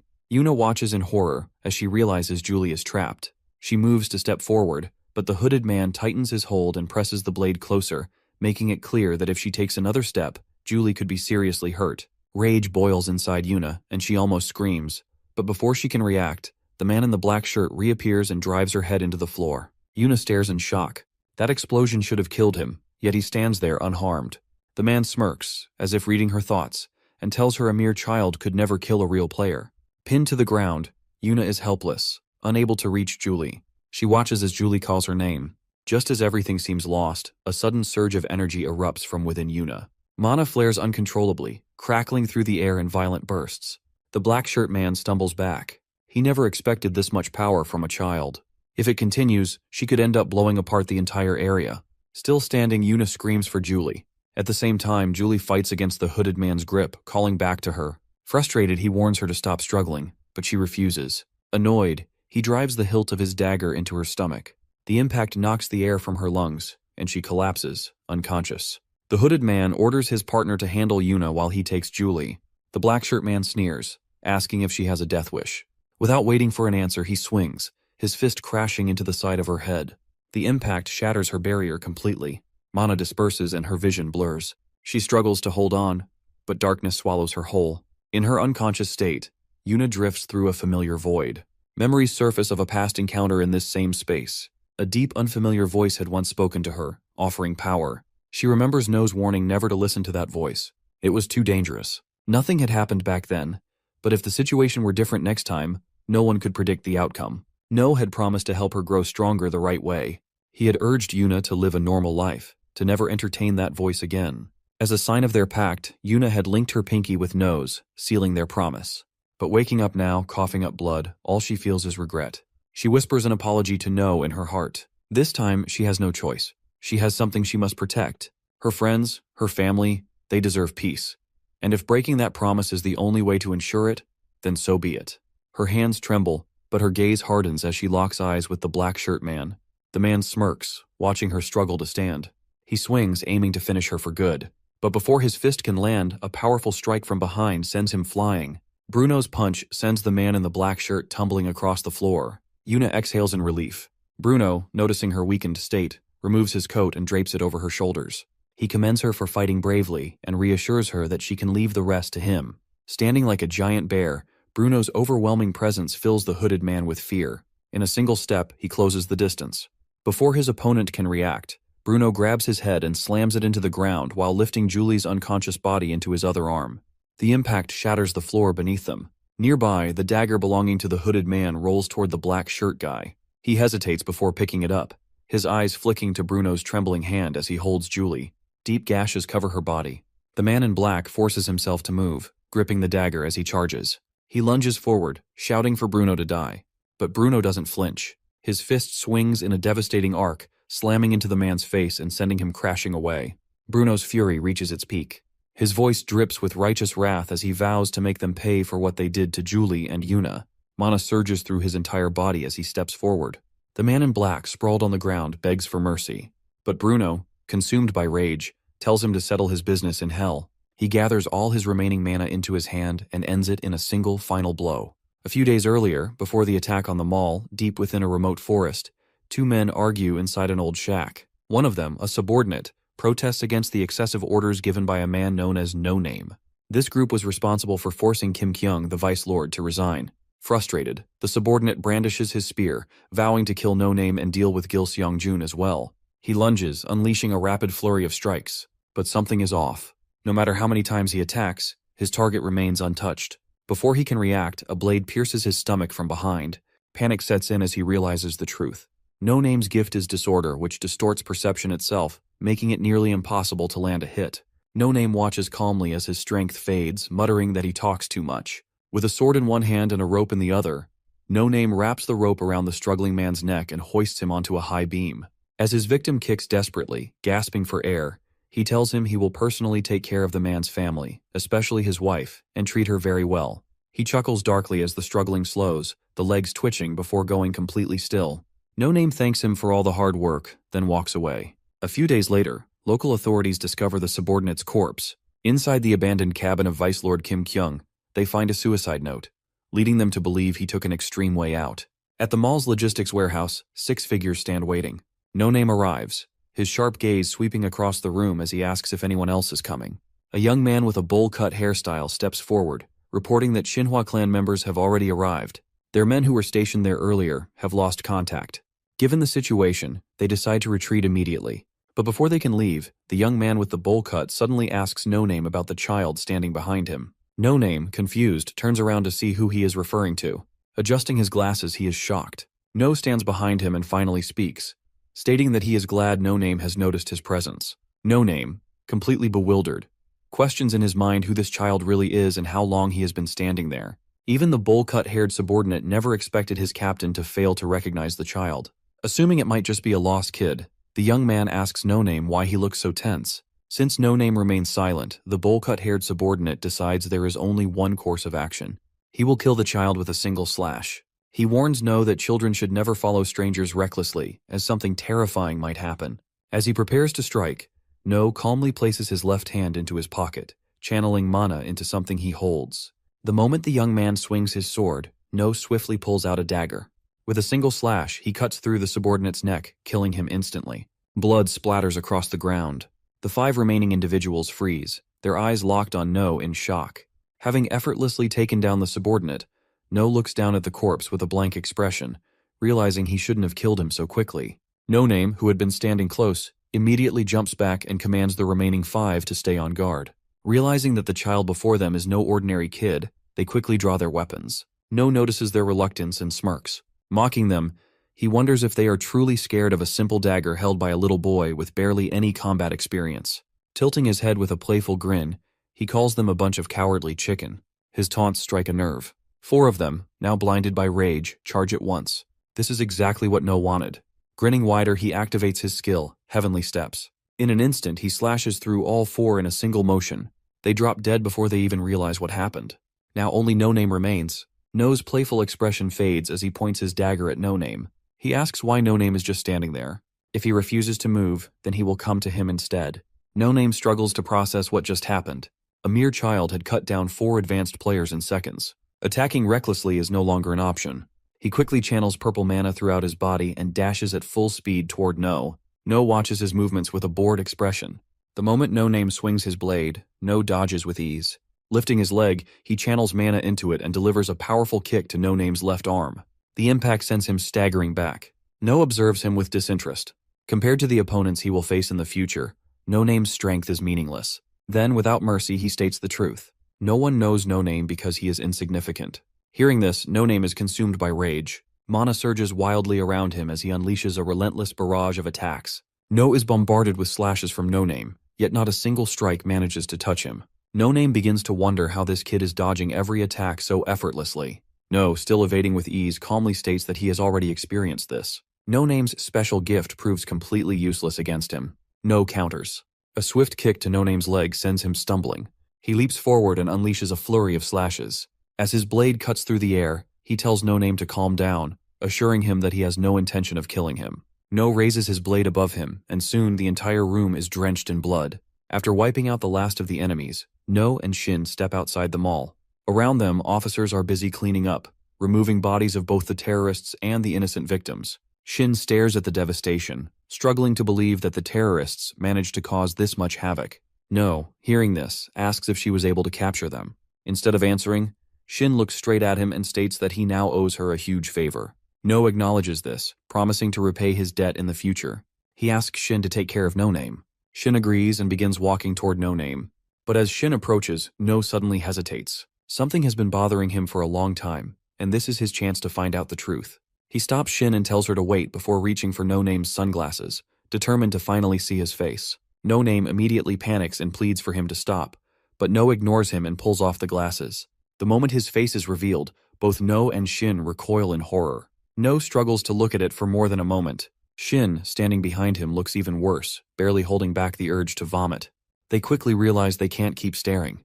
No sighs, puts the sunglasses back on No Name, and turns to leave. Just as he starts walking away, someone calls out to him from behind. He turns to see Julie standing there, with Bruno carrying Yuna. He is relieved to see them safe. He rushes toward them, overwhelmed with joy. Not long after, the mall incident becomes a major news story, covered by every media outlet. A reporter on television announces that on December 17th at exactly 3 p.m., a terrorist attack took place inside the mall. The conflict involved summoned monsters and hired players fighting against the terrorists. The leader of the terrorists, identified as No Name, was captured. Shin played a crucial role in their defeat. According to the latest reports, the death toll has reached 23. In response to the tragedy, the Celestial Maiden government issues an official statement expressing deep condolences to the victims. A mysterious man watches the news on his TV. His eyes remain locked on 4 individuals on the screen. A slow, wicked grin spreads across his face. He has finally found them. At a small cafe owned by Young's father, a magical barrier surrounds the cafe, preventing ordinary people from recognizing them. Inside, No and Shin sit across from each other. No responds, saying he wanted to thank her, but there is another reason behind the meeting. He asks what happened to the No Name group. Shin reveals that the entire group has been sentenced to execution, the first ruling of its kind since the Celestial Maiden government was established. No asks about the person who hired them, but Shin only apologizes, stating that she is not in a position to disclose that information. Seeing that Shin has made her stance clear, No backs off. Shin then asks if that was all he wanted to know. No also seeks information about the fate of the Sabyok group. Shin explains that the president, Lee Yoon, has returned, prompting the group's heirs to temporarily withdraw from everything and focus on social welfare services. Shin prepares to leave, stating that she has other matters to investigate. As soon as Shin exits the cafe, Young's father approaches and informs No that the others will be arriving soon.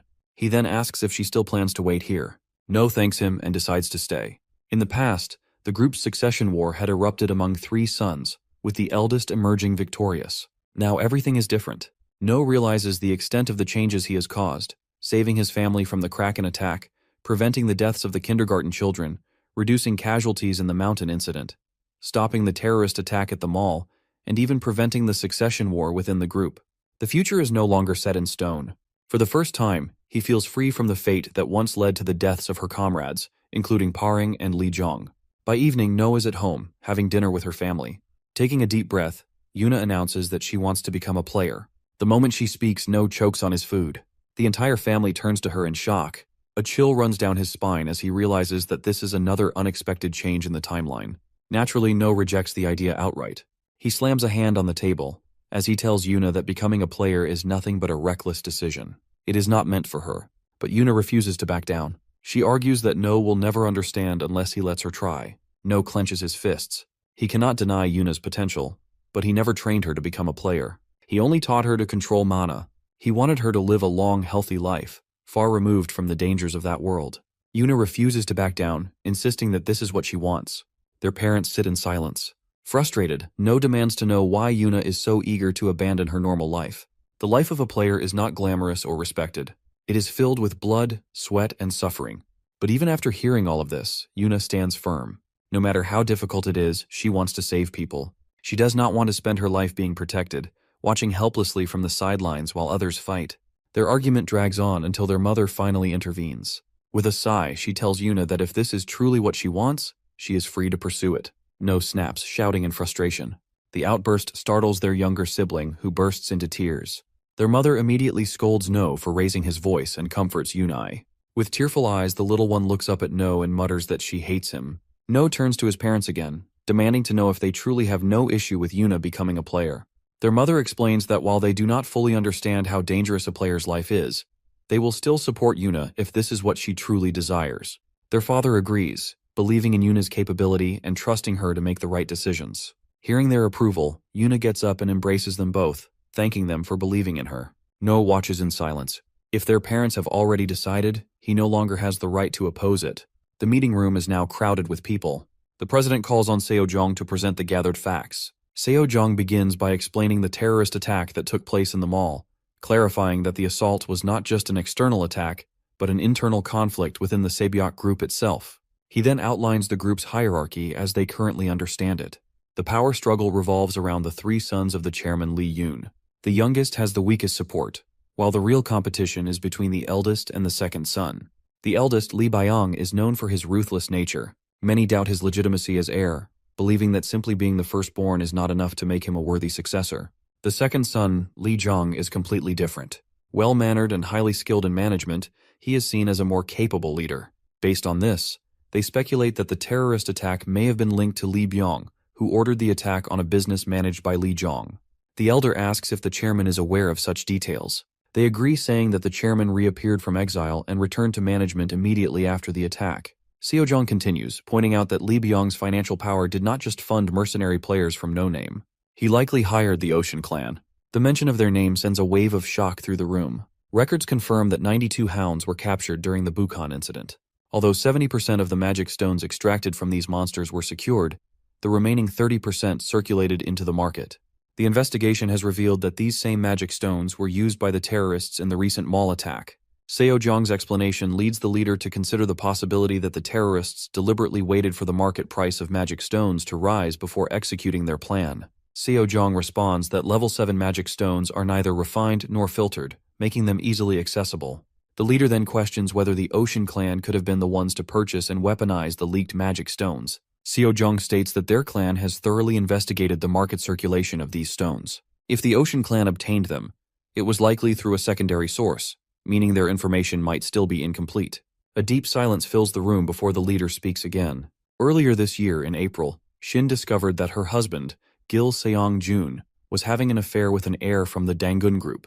Now the truth behind Gil Seong-jun's intentions has become clear. He must sever ties with the Dangun group and fully commit himself to Saebyok. This is the reason for today's meeting. The elder questions whether they are preparing for war. The leader responds, stating that war might not be the worst option. However, another man sitting nearby raises a serious concern. Divine Tempest is also a member from the Ocean Clan. A bald man speaks up, countering that the Ocean Clan is not the only one with 12 sovereign members. Their side has the Thunder Emperor. However, another man argues that this might not be enough. The Thunder Emperor is still too young. No matter how much of a genius he is, it would be difficult for him to match Divine Tempest in battle. The leader stops the idea of war but refuses to let the Ocean Clan go unpunished. Instead, she makes a decisive announcement. They will fully support Li Zhong, the second son, as the rightful heir, and organize a meeting to teach the Ocean Clan a lesson. It is now the 4th year of Celestial Maiden's rule, and No has moved up to the 2nd grade of elementary school. Minji finds it annoying that the 5 of them are still together. Seona agrees, though she had initially worried that they might be separated. Despite this, No hopes he will not have to see Sina again this year. That way, he can finally feel at ease, knowing he will not have to deal with her in the future. While No is lost in thought, Choi, sitting beside him, leans in and whispers. He points out the group of 4 boys at the next table, their eyes fixed on No and his friends. Their expressions alone make it clear they are troublemakers. Choi, irritated by their intense stares, considers confronting them for being so rude. But No, unwilling to invite unnecessary trouble, tells him to ignore them. Instead, he glances at the 4 boys. The moment their eyes meet, they quickly look away. Their reaction seems strange, but before No can dwell on it, Minji reminds him of the ongoing misunderstanding. Rumors have spread that Choi's father beat up Sina's father, the president of KK Pharmaceuticals. Because of this, the entire school is now too afraid to even meet his gaze. No wonders how he and his father ended up being painted as villains. Seona looks concerned, but No reassures her that he does not care about the rumors. What surprises No the most, however, is Choi's drastic change. He used to be short, but now he is much taller. He asks what Choi has been eating to grow so much. Choi simply replies that he has been training under the boss's instructions. As part of his training, he also drank the juice made by Young's father. Hearing this, No is even more puzzled. He remembers telling Minji and Seona to drink the juice because it helped restore mana energy, but he had no idea it also boosted physical growth. Now, he is the shortest among them. Frustrated, he decides to start drinking a full glass of that juice every day. Not long after, the sound of footsteps fills the air as the teacher walks in. The teacher introduces himself as Do-hoon, their homeroom teacher for the year. Just from his aura and mana presence, No can tell he is no ordinary person. Later in the afternoon, the old man in the library asks his assistant for a report on recent events. The assistant informs him that the parents who attempted to have Jin Seona expelled, arguing that she is a demi-human, have been completely removed from the school. Everything has been handled according to his orders. Satisfied, he praises his assistant's efficiency, but his thoughts linger on KK Pharmaceuticals and their failed attempt to manipulate class placements and separate the children. Thanks to his team's efforts, they managed to counteract the company's interference and keep Jung in the same class as the others. He then asks about KK Pharmaceuticals. The old man, Min-jun, finds it ridiculous that they would go to such extreme lengths to target a child he considers as precious as his own grandchild. Minjun asks his assistant again about the class arrangement. The assistant explains that they have assigned a former player who retired due to a severe injury. Despite this, he assures Minjun that the individual remains highly competent in education. Minjun asks where this person was previously assigned. The assistant responds that, according to what he has heard, the individual was once part of the regulars agency. If this person was part of such an elite organization, then he must be reliable. Looking at the documents in his hands, the old man confirms the teacher's full name. The old man recalls asking Jung whom she wanted to be in the same class with after moving up to the second year. She had said she wanted to stay with her friends. However, since her father had told her that it would be difficult, she had accepted whatever fate had in store for her. Since this was her wish, Minjun had promised to make it happen. After closing the book, the old man reflects on how unexpectedly interesting this situation has become. He had been reading alone, but now he has a child he wants to treat as his own grandchild. In an abandoned building, No and Yuna wait for Shin. Yuna is surprised to learn that No knows her well.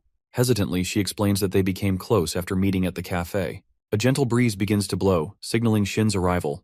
Manipulating the wind, Shin turns the breeze into a small tornado to clear the space. After a few moments, the whirlwind fades, and footsteps echo in the distance. Shin lands in front of them and apologizes for making them wait. No, clearly annoyed, replies that they have waited far too long. Shin calls No picky and reminds her that plenty of people would be desperate to meet someone like her. Meanwhile, Yuna respectfully greets Shin. Shin responds, telling her not to use titles like 12 Sovereigns or Divine Tempest, but to simply call her Big Sister. At that moment, Shin secretly activates her detection ability. Immediately, she senses something shocking. Yuna's mana reserves are enormous. Even though she is controlling it, the sheer amount inside her is far beyond normal.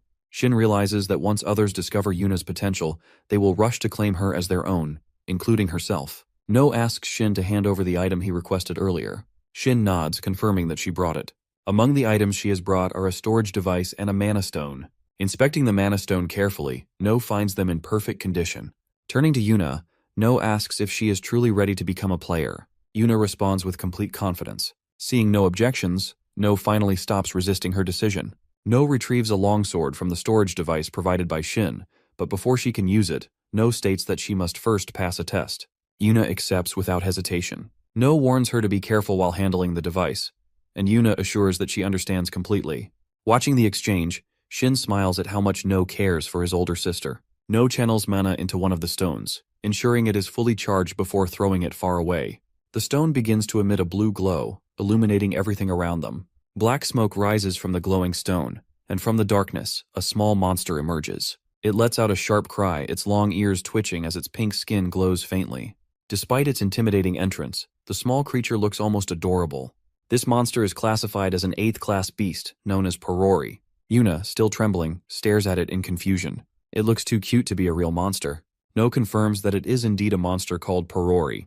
Regardless of how harmless it seems, Yuna's task is to kill it. But faced with its innocent appearance, she hesitates. No understands that Yuna is determined to become a player, but she also wants her to realize that this path is filled with suffering. Yuna cautiously steps forward. The small monster hops toward her. Completely mesmerized by its cuteness, she starts believing it poses no threat. No shouts for her to stay alert and rushes toward her. Yuna looks at him in confusion, unaware of the danger. The cute monster's aura shifts. Its mouth stretches open unnaturally wide, revealing sharp fangs as it lunges at her. Before it can reach her, No delivers a brutal kick, sending it flying across the room. The impact is so strong that the creature is instantly defeated. Yuna, still shaken, listens as No scolds her. If she judges monsters by their appearance, she will be killed easily. She lowers her head, unable to respond. No asks if she wants to continue. Yuna doesn't answer right away. Instead, she thinks about all the times No and Julie have protected her from danger. She doesn't want to be someone who always needs saving. She wants to be strong enough to protect others too. She finally responds. She wants to continue. She refuses to let fear control her. After cutting down another monster, her sword drips with purple monster blood. Her grip weakens, and the weapon slips from her hands. Her legs shake violently before giving out, and she collapses to the ground. Shin, watching from the side, is shocked that Yuna managed to succeed after 15 rounds. Meanwhile, No rushes to her side. Yuna sits on the ground, breathing heavily, her hands trembling as she stares at them, covered in blood. No immediately embraces her, offering reassurance. Shin, seeing this, is reminded of her own past and the harsh reality of becoming a player. She understands better than anyone how difficult it is to reach this level. In the end, a player must always be strong. A few days later, in their 3rd grade classroom, the homeroom teacher arrives with a box of milk cartons. The teacher instructs the class president to step outside and bring in the exact number needed for the students present. Once they finish drinking, they are expected to return the empty cartons to the box. The students understand the instructions, and the class president quickly organizes them into a line to distribute the milk. Each student receives a carton, including No, who politely thanks the class president. This routine reminds him of Baek Leon, who also disliked drinking milk. Back then, No had taken it upon himself to encourage Baek Leon, telling her to drink milk so she could grow taller. He snaps back to reality when Choi whispers to him and discreetly places something in his hand. No looks down and realizes it is a magic item that can transform regular milk into chocolate milk. He asks where Choi got it. Choi replies that he secretly bought it that morning while visiting a general store. No hesitates and asks what would happen if they were caught by the teacher. Choi confidently reminds him of what he has always taught him, that they should not fear punishments from teachers. No silently agrees, realizing he may have unintentionally influenced Choi's way of thinking.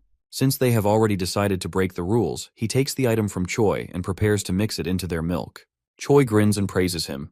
Before they can drink it, Choi notices an announcement printed on the milk carton. No glances at it and pauses.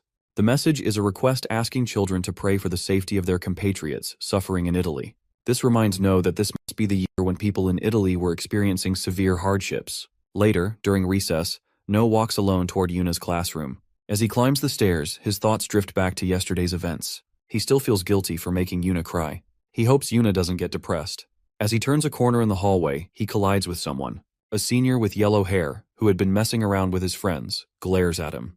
The senior questions why he is here, pointing out that he is clearly not a 6th grade student. His friends approach from behind, joining in. No, already fed up with unnecessary trouble, sighs. He considers this just another ridiculous problem, which only fuels the yellow-haired senior's anger. One of his friends says that since No bumped into their leader, he should be the one to apologize. Another senior sneers, calling No arrogant before demanding to know which class he belongs to. No studies the yellow-haired senior closely. He looks oddly familiar. If his memory is correct, this is Lee Kang-hyuk, a player known for controlling the back alleys in Seongbuk District. Despite lacking exceptional talent as a player, Kang-hyuk had a sharp understanding of people's weaknesses, allowing him to manipulate his subordinates with ease. His organization controlled all information regarding the slum areas of Seongbuk District. Kang-hyuk has lived in Seongbuk since childhood. No wonders if that is the reason he was able to establish an intelligence group here. One of them pushes No's back and scoffs that kids these days are too arrogant.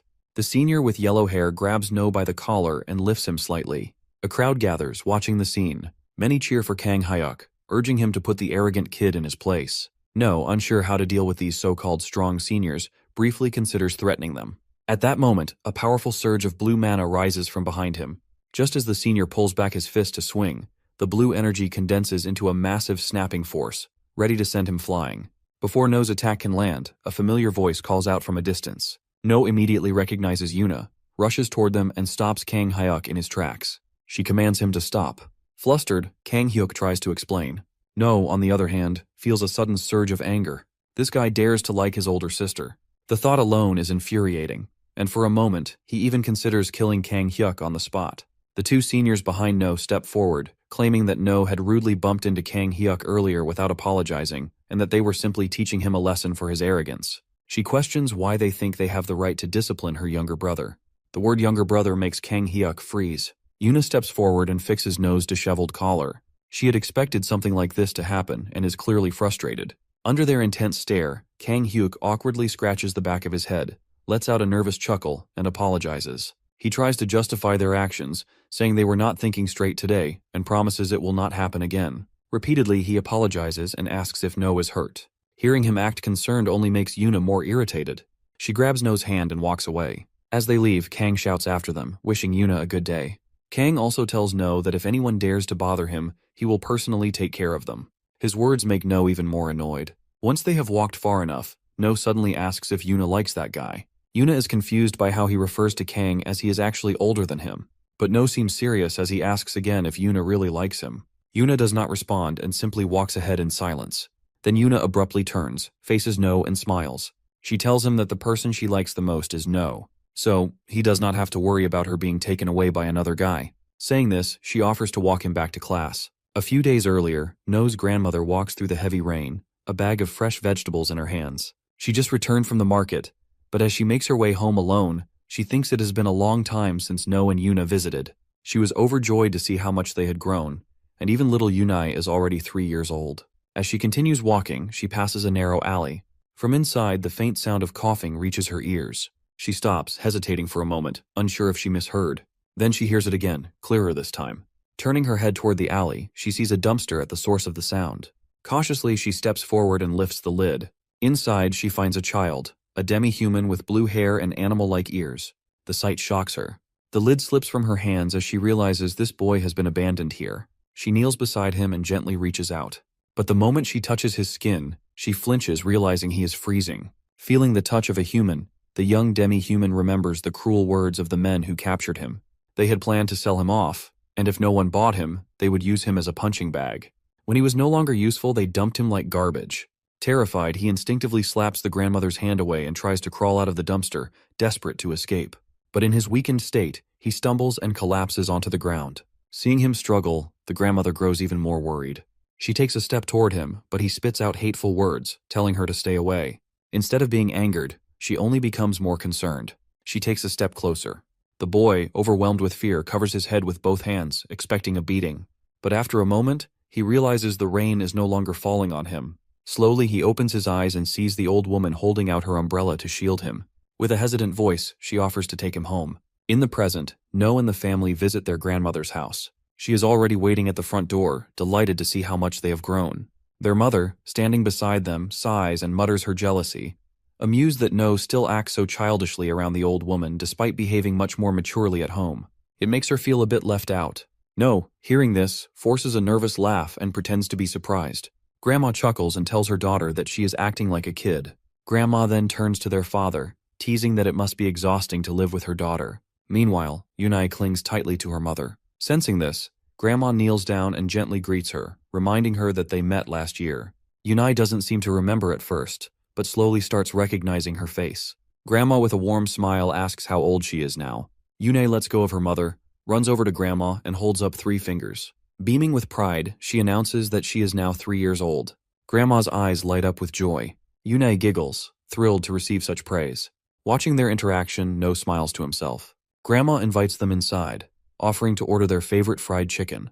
Yuna and No agree without hesitation. As they step into the yard, No suddenly senses an unusual mana presence. Something feels off. He activates his detection ability, narrowing his eyes. Just as they are about to enter, he warns Yuna to stop walking. In the distance, he spots an unfamiliar energy form. At first, he assumes it belongs to a monster, but something about it feels different. The energy is too tame. It could be a thief. Without making a sound, No presses a finger to his lips, signaling Yuna to stay quiet. If someone has broken into Grandma's house, they need to be careful. Carefully, he peeks through the door and spots the creature inside. Strangely, its body does not seem nearly as large as the energy it is giving off. Its ears twitch while its nose sniffs the air. Seeing an opening in its awareness, No realizes this is his chance. He quickly pushes open the door and leaps forward, aiming a punch. The impact causes a loud noise inside the house, instantly catching the attention of the adults outside. Startled, they rush inside to check what just happened. No demands to know why the boy is here. The boy, confused, looks at him and asks if his chicken has arrived yet. No instinctively steps back. Then, as recognition sets in, he mutters the boy's name, Jin Parang. Later that night, after Grandma explains everything in detail, No's parents finally understand the situation. Grandma explains that she had planned to tell them once they arrived from the city, which is why she only revealed this now. At another table, No, Parang, and Yuna eat fried chicken together. As they eat, No suddenly remembers that this was the area where Parang lived. He never imagined their connection would start this way, with his grandmother deciding to take Jin Parang in and let him stay at her house. Noticing No staring at him, Parang grows irritated. He demands to know why he is being watched while eating, making it clear that the fried chicken in his hands belongs to him, and he has no intention of sharing. Grandma scolds him immediately, reminding him to watch his language. Parang falls silent, but No keeps staring at him. She reassures him that if his food runs out, she will get him more. Parang mutters under his breath, calling her an old hag. No clenches his fists in anger. Seeing him this rude to his grandmother, he never expected him to be even worse than his past life. He decides to fix his attitude, starting now. No grabs a soda bottle from the table and politely asks his grandmother for permission to take Parang outside to play. Parang looks at him, unable to comprehend why No suddenly wants to go outside with him. With suspicion in his voice, he demands to know why he has to play alone with him. Before Parang can finish complaining, Grandma interrupts and grants No permission, seeing it as a good way for them to bond. As No and Parang get ready to leave, Yuna eagerly asks to join, but before she can move, No tells her to stay behind. No moves behind Parang and orders him to move, but despite No's insistence, Parang refuses, making it clear he has no interest in playing with him. Frustrated by his stubbornness, No grabs the back of his shirt and gives him a sharp, threatening look. He tells Parang to stop making excuses and come with him immediately. No, losing patience, drags him out of the house. Once they are far enough, No suddenly throws him in the middle of the street. As Parang groans from the impact. When he finally recovers, he opens his eyes and sees his fried chicken on the ground. His face twists in despair. No says people don't avoid disturbing dogs out of respect, but because they are afraid of being bitten. With that, he snaps his fingers, and a glowing barrier instantly forms around them, encasing them in a dome. Parang's eyes widen as he stares in shock. The reason for the barrier is simple. No doesn't want to be interrupted or overheard. Inside the barrier, No looks directly at Parang and tells him he isn't a dog, but judging by how he spoke rudely to Grandma earlier, he doesn't seem much like a human either. He is going to teach Parang how to live like a proper human. Hearing this, Parang demands to know if No is trying to pick a fight. Deep down, he already dislikes him, and this situation only makes it worse. But No doesn't care. He lunges, moving with incredible speed. Parang fails to dodge in time. The first strike lands directly on him, and he screams in pain. The bottle might look ordinary, but to Parang, every impact feels like being struck by cannonballs. Between the relentless attacks, No forces a lesson in respect upon him. He reminds Parang to show gratitude to the woman who took him in, gave him food, let him sleep in her house, and even cared for his injuries. No finally pauses, allowing Parang to catch his breath. He collapses onto the ground, barely able to move, but No is still furious. He hasn't forgotten the way Parang insulted Grandma, calling her an old hag. His mana surges, growing stronger. He resumes the beating, delivering another round of brutal strikes. Parang screams for help, desperately hoping someone will hear him. But no matter how much he yells, his voice will never reach the outside. No reminds him that the barrier blocks all sound. No one will come to save him. No taunts him, saying that if he really wants help, he should try using telepathy to contact the adults. Parang freezes. He can't use telepathy. He is only 10 years old, far too young to have learned something like that. At that moment, No suddenly recalls something. Parang once bragged that when he was 10 years old, he could already use telepathy. Swinging the bottle again, No asks if he deserves another hit for that deception. The sound of his voice, the force of his blows, and Parang's desperate cries remain trapped inside the dome. The next day, Parang kneels on all fours in the family's house, still feeling the pain of No's strikes in places no one can see. When No's parents ask his age and what grade he is in, he admits he has never been to school. Parang hesitates, but he forces himself to finish his sentence before falling silent. No remembers hearing about how Parang was bullied at the academy. No steps closer, placing a hand on his shoulder. He offers to have Parang join his class. No insists that the second grade would be fine. No pressures him to agree while his mother asks for her opinion. Unable to refuse, he reluctantly accepts, which makes No happy. Grandma comments on how quickly the boys have found common ground, and his mother agrees. No turns to Parang, who is trying to avoid him. Grabbing him by the collar, No drags him along, suggesting they walk a little longer. Parang protests, but it's already too late. The celestial maiden, Gael, sits at a table while two guards stand nearby. Across from her, the Italian ambassadors, Albert and Genko, discuss their plan to help thousands of Koreans return to their homeland. Albert lays out a condition. They must first eliminate the monster in the North Atlantic. The strongest creature among the first-rank monsters, powerful enough to destroy a nation. First-rank monster Leviathan. Gael calmly takes a sip of tea and asks if they would be satisfied with simply supplying soldiers with potions. Albert acknowledges the potion's incredible effectiveness and ease of use, then says they already agreed to trade Mediterranean mana steel for the potions. Gael agrees it is an unneeded item for them then. Genko lifts a leg infused with energy and shatters the table. Gael orders her guards not to hesitate, while Albert hurriedly pleads for help with the Leviathan in exchange for her people. Gael stays calm, asking for a tissue to wipe her lips after finishing her tea. Albert warns Genko not to go too far, but Genko refuses to stop.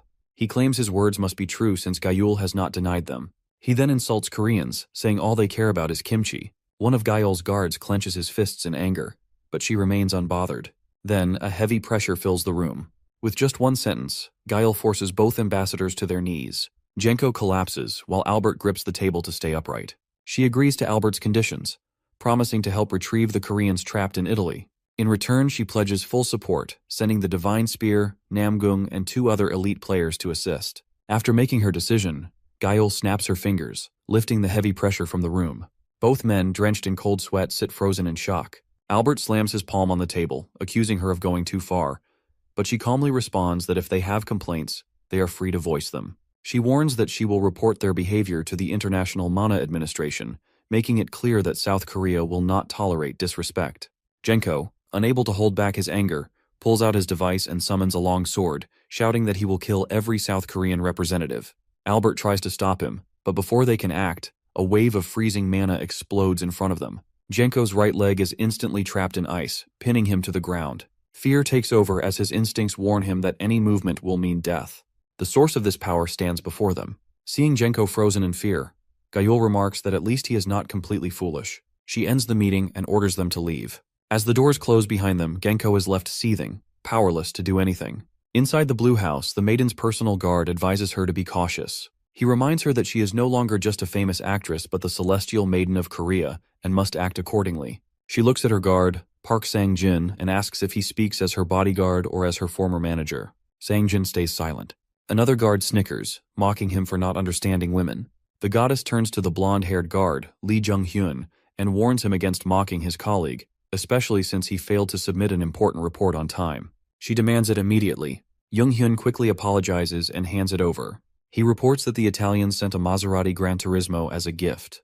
The goddess does not recognize the name, so Jung-hyun explains that it is a luxury car, popular with Big Mama, meant to symbolize friendship between Italy and South Korea. He adds that Big Mama might be more reasonable than the ambassadors they dealt with earlier. The maiden and Sang-jin remain silent, thinking. Then she orders Jung-hyun to return the Maserati and deliver a message. She does not need such gifts. He hesitates, trying to change her mind, but she ignores him. She has never met Big Mama, but the information she has gathered paints her unkind and possibly hostile. The two ambassadors sent earlier were enough proof. Big Mama is either planning something or looking down on South Korea. With this in mind, she orders Jung-hyun to assign his most trusted agents to monitor the Italian ambassador. He must report any suspicious activity immediately. Jung-hyun understands and leaves. Once he is gone, the maiden walks to the window. Sang-jin, standing nearby, feels relieved that the negotiations went better than expected. She agrees. It was all thanks to the potions from Alice Pharmaceuticals.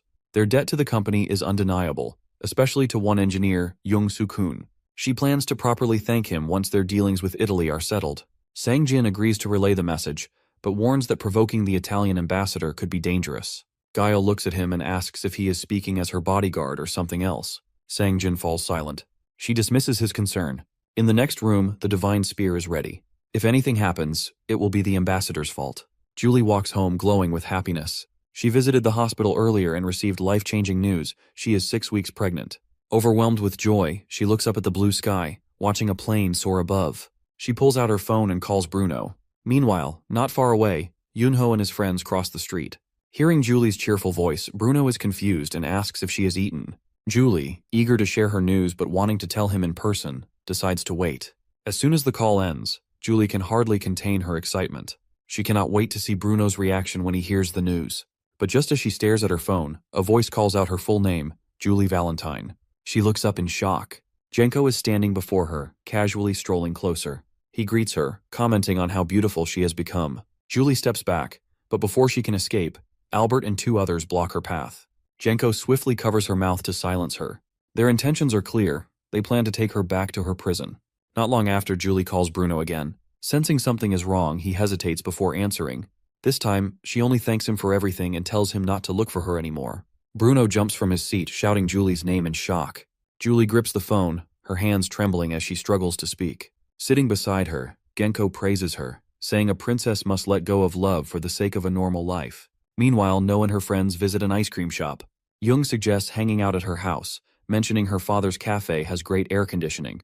Seona eagerly agrees, but No and Minji decide to stop by their houses first before heading to the cafe. Minji warns No not to waste time playing around and end up late again. She still remembers how frustrating it was the last time No lost track of time. On their way home, they witness something alarming, Julie being forced into a car. At first, No is confused, but as he looks closer at the people surrounding Julie, he recognizes them. One face stands out the most, the man with orange hair, Genko. He wonders why someone like him is here. He recalls reading about Korea and Italy's diplomatic relations months ago. The mission assigned was an overrank Class 2 mission. The goal was to subdue Leviathan and rescue Korean citizens trapped in Italy. To ensure success, The maiden government even sent 3 members of the 12 sovereigns. Korea suffered greatly after the mission. Their strongest player, Divine Spear, returned with his left arm gone. Railgun, Shin Myung, became permanently disabled due to the after effects of Mana Berserk. But the worst fate belonged to the florist, Bang Yeonji. Officially, he was declared dead. But the truth was worse. He was taken prisoner in Italy by Genko, the same man who once came to Korea as an ambassador. Behind the scenes, he tortured Bang Yeonji for his own amusement. When this was exposed, global outrage followed, forcing Big Mama to intervene. Genko was publicly executed, putting an end to the scandal. Now, No stands frozen. The man was with Julie. He hands his bag to Minji, telling her to stay put no matter what. Minji, confused, asks where she is going, but No only repeats, "Stay here, don't follow." No tightens his laces, ready to move. He plans to track their car and contact Shin or Bruno once he knows their destination. Mana surges through his legs, and he sprints forward at full speed. Minji barely reacts before No vanishes into the streets. He follows the car's path, stopping abruptly when he sees it parked ahead, as if waiting for him. Albert is surprised to see a child approaching. Genko, who had sensed someone earlier, looks disappointed. No, equally surprised, realizes they knew he was following them. Genko steps out, closing the distance between them. Without warning, he swings a punch at his head. No blocks just in time, but the force sends him stumbling back. Activating his mana, he steadies himself before hitting the ground. His gaze locks onto Genko. Genko hadn't expected a child to use mana so effortlessly. Muttering to himself, he wonders if all Korean kids are this skilled. Albert quickly dismisses Genko's assumption, warning him that the kid in front of him is no ordinary child. Genko grins, as if finally deciding what to do. Planting his feet, he lunges forward, aiming to end it with a single kick. No barely dodges, stepping aside as the attack whizzes past. He gathers mana around his legs, enhancing her movements, and dashes for a counterattack. He aims a powerful kick at Genko's head, but he predicts his move and dodges at the last second. Spinning around, he lunges for his throat. Dodging midair is nearly impossible, but No makes a split-second decision. He channels more mana into his legs and launches a second, stronger kick to send him flying. Just before it lands, Genko raises a barrier. No uses it as a foothold, propels himself into the air, and gathers mana in his hands, forming a sphere. He hurls it straight at his barrier. Genko pulls back just in time, reducing the attack's impact. The mana sphere barely grazes him. No lands, breathing heavily. Genko flexes his wrist, now aware of the kid's surprising mana control. But no matter how skilled he is, he's still just a child. Without warning, he erases his presence and vanishes, reappearing behind him in an instant. Before he can react, his hand clamps around his throat, lifting him off the ground. He didn't expect fighting a kid to be this entertaining. No gasps, struggling. He channels mana into his hands, but before he can act, his grip tightens, cutting off his air. Genko reminds him he's not the only one who can use mana. No's vision blurs. If he doesn't break free soon, he'll die. He forces himself to keep fighting, clawing desperately at his hand. Just as he's about to lose consciousness, a voice shouts. Julie steps out of the car, telling Genko to stop. She reminds him of their agreement, not to harm anyone she knows. Genko hesitates. Genko tightens his grip around No's throat. Albert steps in, firmly telling Genko to stop. For a moment, Genko hesitates before finally releasing No, insulting Albert and Julie. No collapses, coughing, while Genko walks away toward his car without another glance. Julie rushes to No, relieved he is still breathing. She thanks him for stepping in, but warns him not to interfere again. No ignores her and demands to know what is really going on. Julie remains silent before slipping a ring from her finger and handing it to him. She tells him to take it to Uncle Bruno and apologize to her husband on her behalf. No hesitates at Julie's sudden request, but before he can respond, she speaks first, saying she is happy with her marriage to Bruno. She turns and walks toward Genko. No calls out to her, but she ignores him. Frustrated, he rushes forward, shouting at Genko to move. Before he can react, Genko grabs his head and hurls him into a trash bin. No crashes hard onto the ground. Genko then gets into the car with his group and drives away, leaving No behind. Lying there, No stares at the ground. In this timeline, he saved his family, protected his friends. Everything that was supposed to happen has changed. Slowly, he pushes himself up, clenching his fists. He fought too hard to escape the future he was meant to have. Julie is part of that happiness. His gaze falls on the ring she gave him, and he grips it tightly. Meanwhile, young Sukun is in his cafe, exhausted after working all day. The government has assigned him a potion production quota, and he wonders if he can meet it without sacrificing more sleep. His wife approaches with a glass of water. When she asks if something is wrong, he reassures her, though he feels overwhelmed. His phone rings. Seeing No's name, he answers. No apologizes for calling so suddenly, but Sukun tells him it's fine. He quickly explains that something serious has happened and asks for his help. Meanwhile, Yuna and Shin train together. Shin channels her mana into a tree, making it grow as its roots push through the ground. Then, with a snap of her fingers, the roots twist and surge toward Yuna like living vines. Yuna moves swiftly, dodging every strike from the tree's roots with ease. Shin watches, impressed by how much she has improved.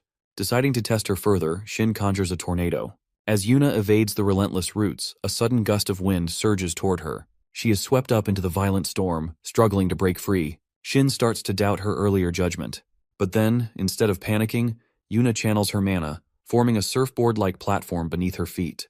In an instant, she rides the storm itself, gliding through the raging winds. Yuna shouts in frustration at Shin. Shin remains calm, explaining that real training should feel like a real battle. Deep down, she is impressed. Escaping her tornado was no small feat, but now she is curious how Yuna will handle what comes next. Shin instantly disperses the tornado. Yuna loses balance and falls from her mana surfboard, but quickly gathers mana beneath her, forming a mana jelly that softens her landing. Without wasting time, she gets up and charges at Shin. Shin immediately launches another attack. She shapes her mana into a bullet and fires. Yuna reacts instantly, summoning her jelly shield just in time to block it. Shin is impressed. Yuna had used her mana in creative ways, showing impressive imagination. Just as Yuna reaches her, she drops her jelly barrier, certain of her victory. But before she can react, her body freezes in place. She struggles in confusion as thick tree roots coil around her leg and lift her off the ground. Dangling helplessly, Yuna looks down at Shin, who acknowledges her progress but remains strict. When Yuna admits defeat and asks to be let down, Shin refuses, reminding her that escaping is also part of the training. Shin's phone rings and she is surprised to see the call. She briefly wonders if he has caused trouble again.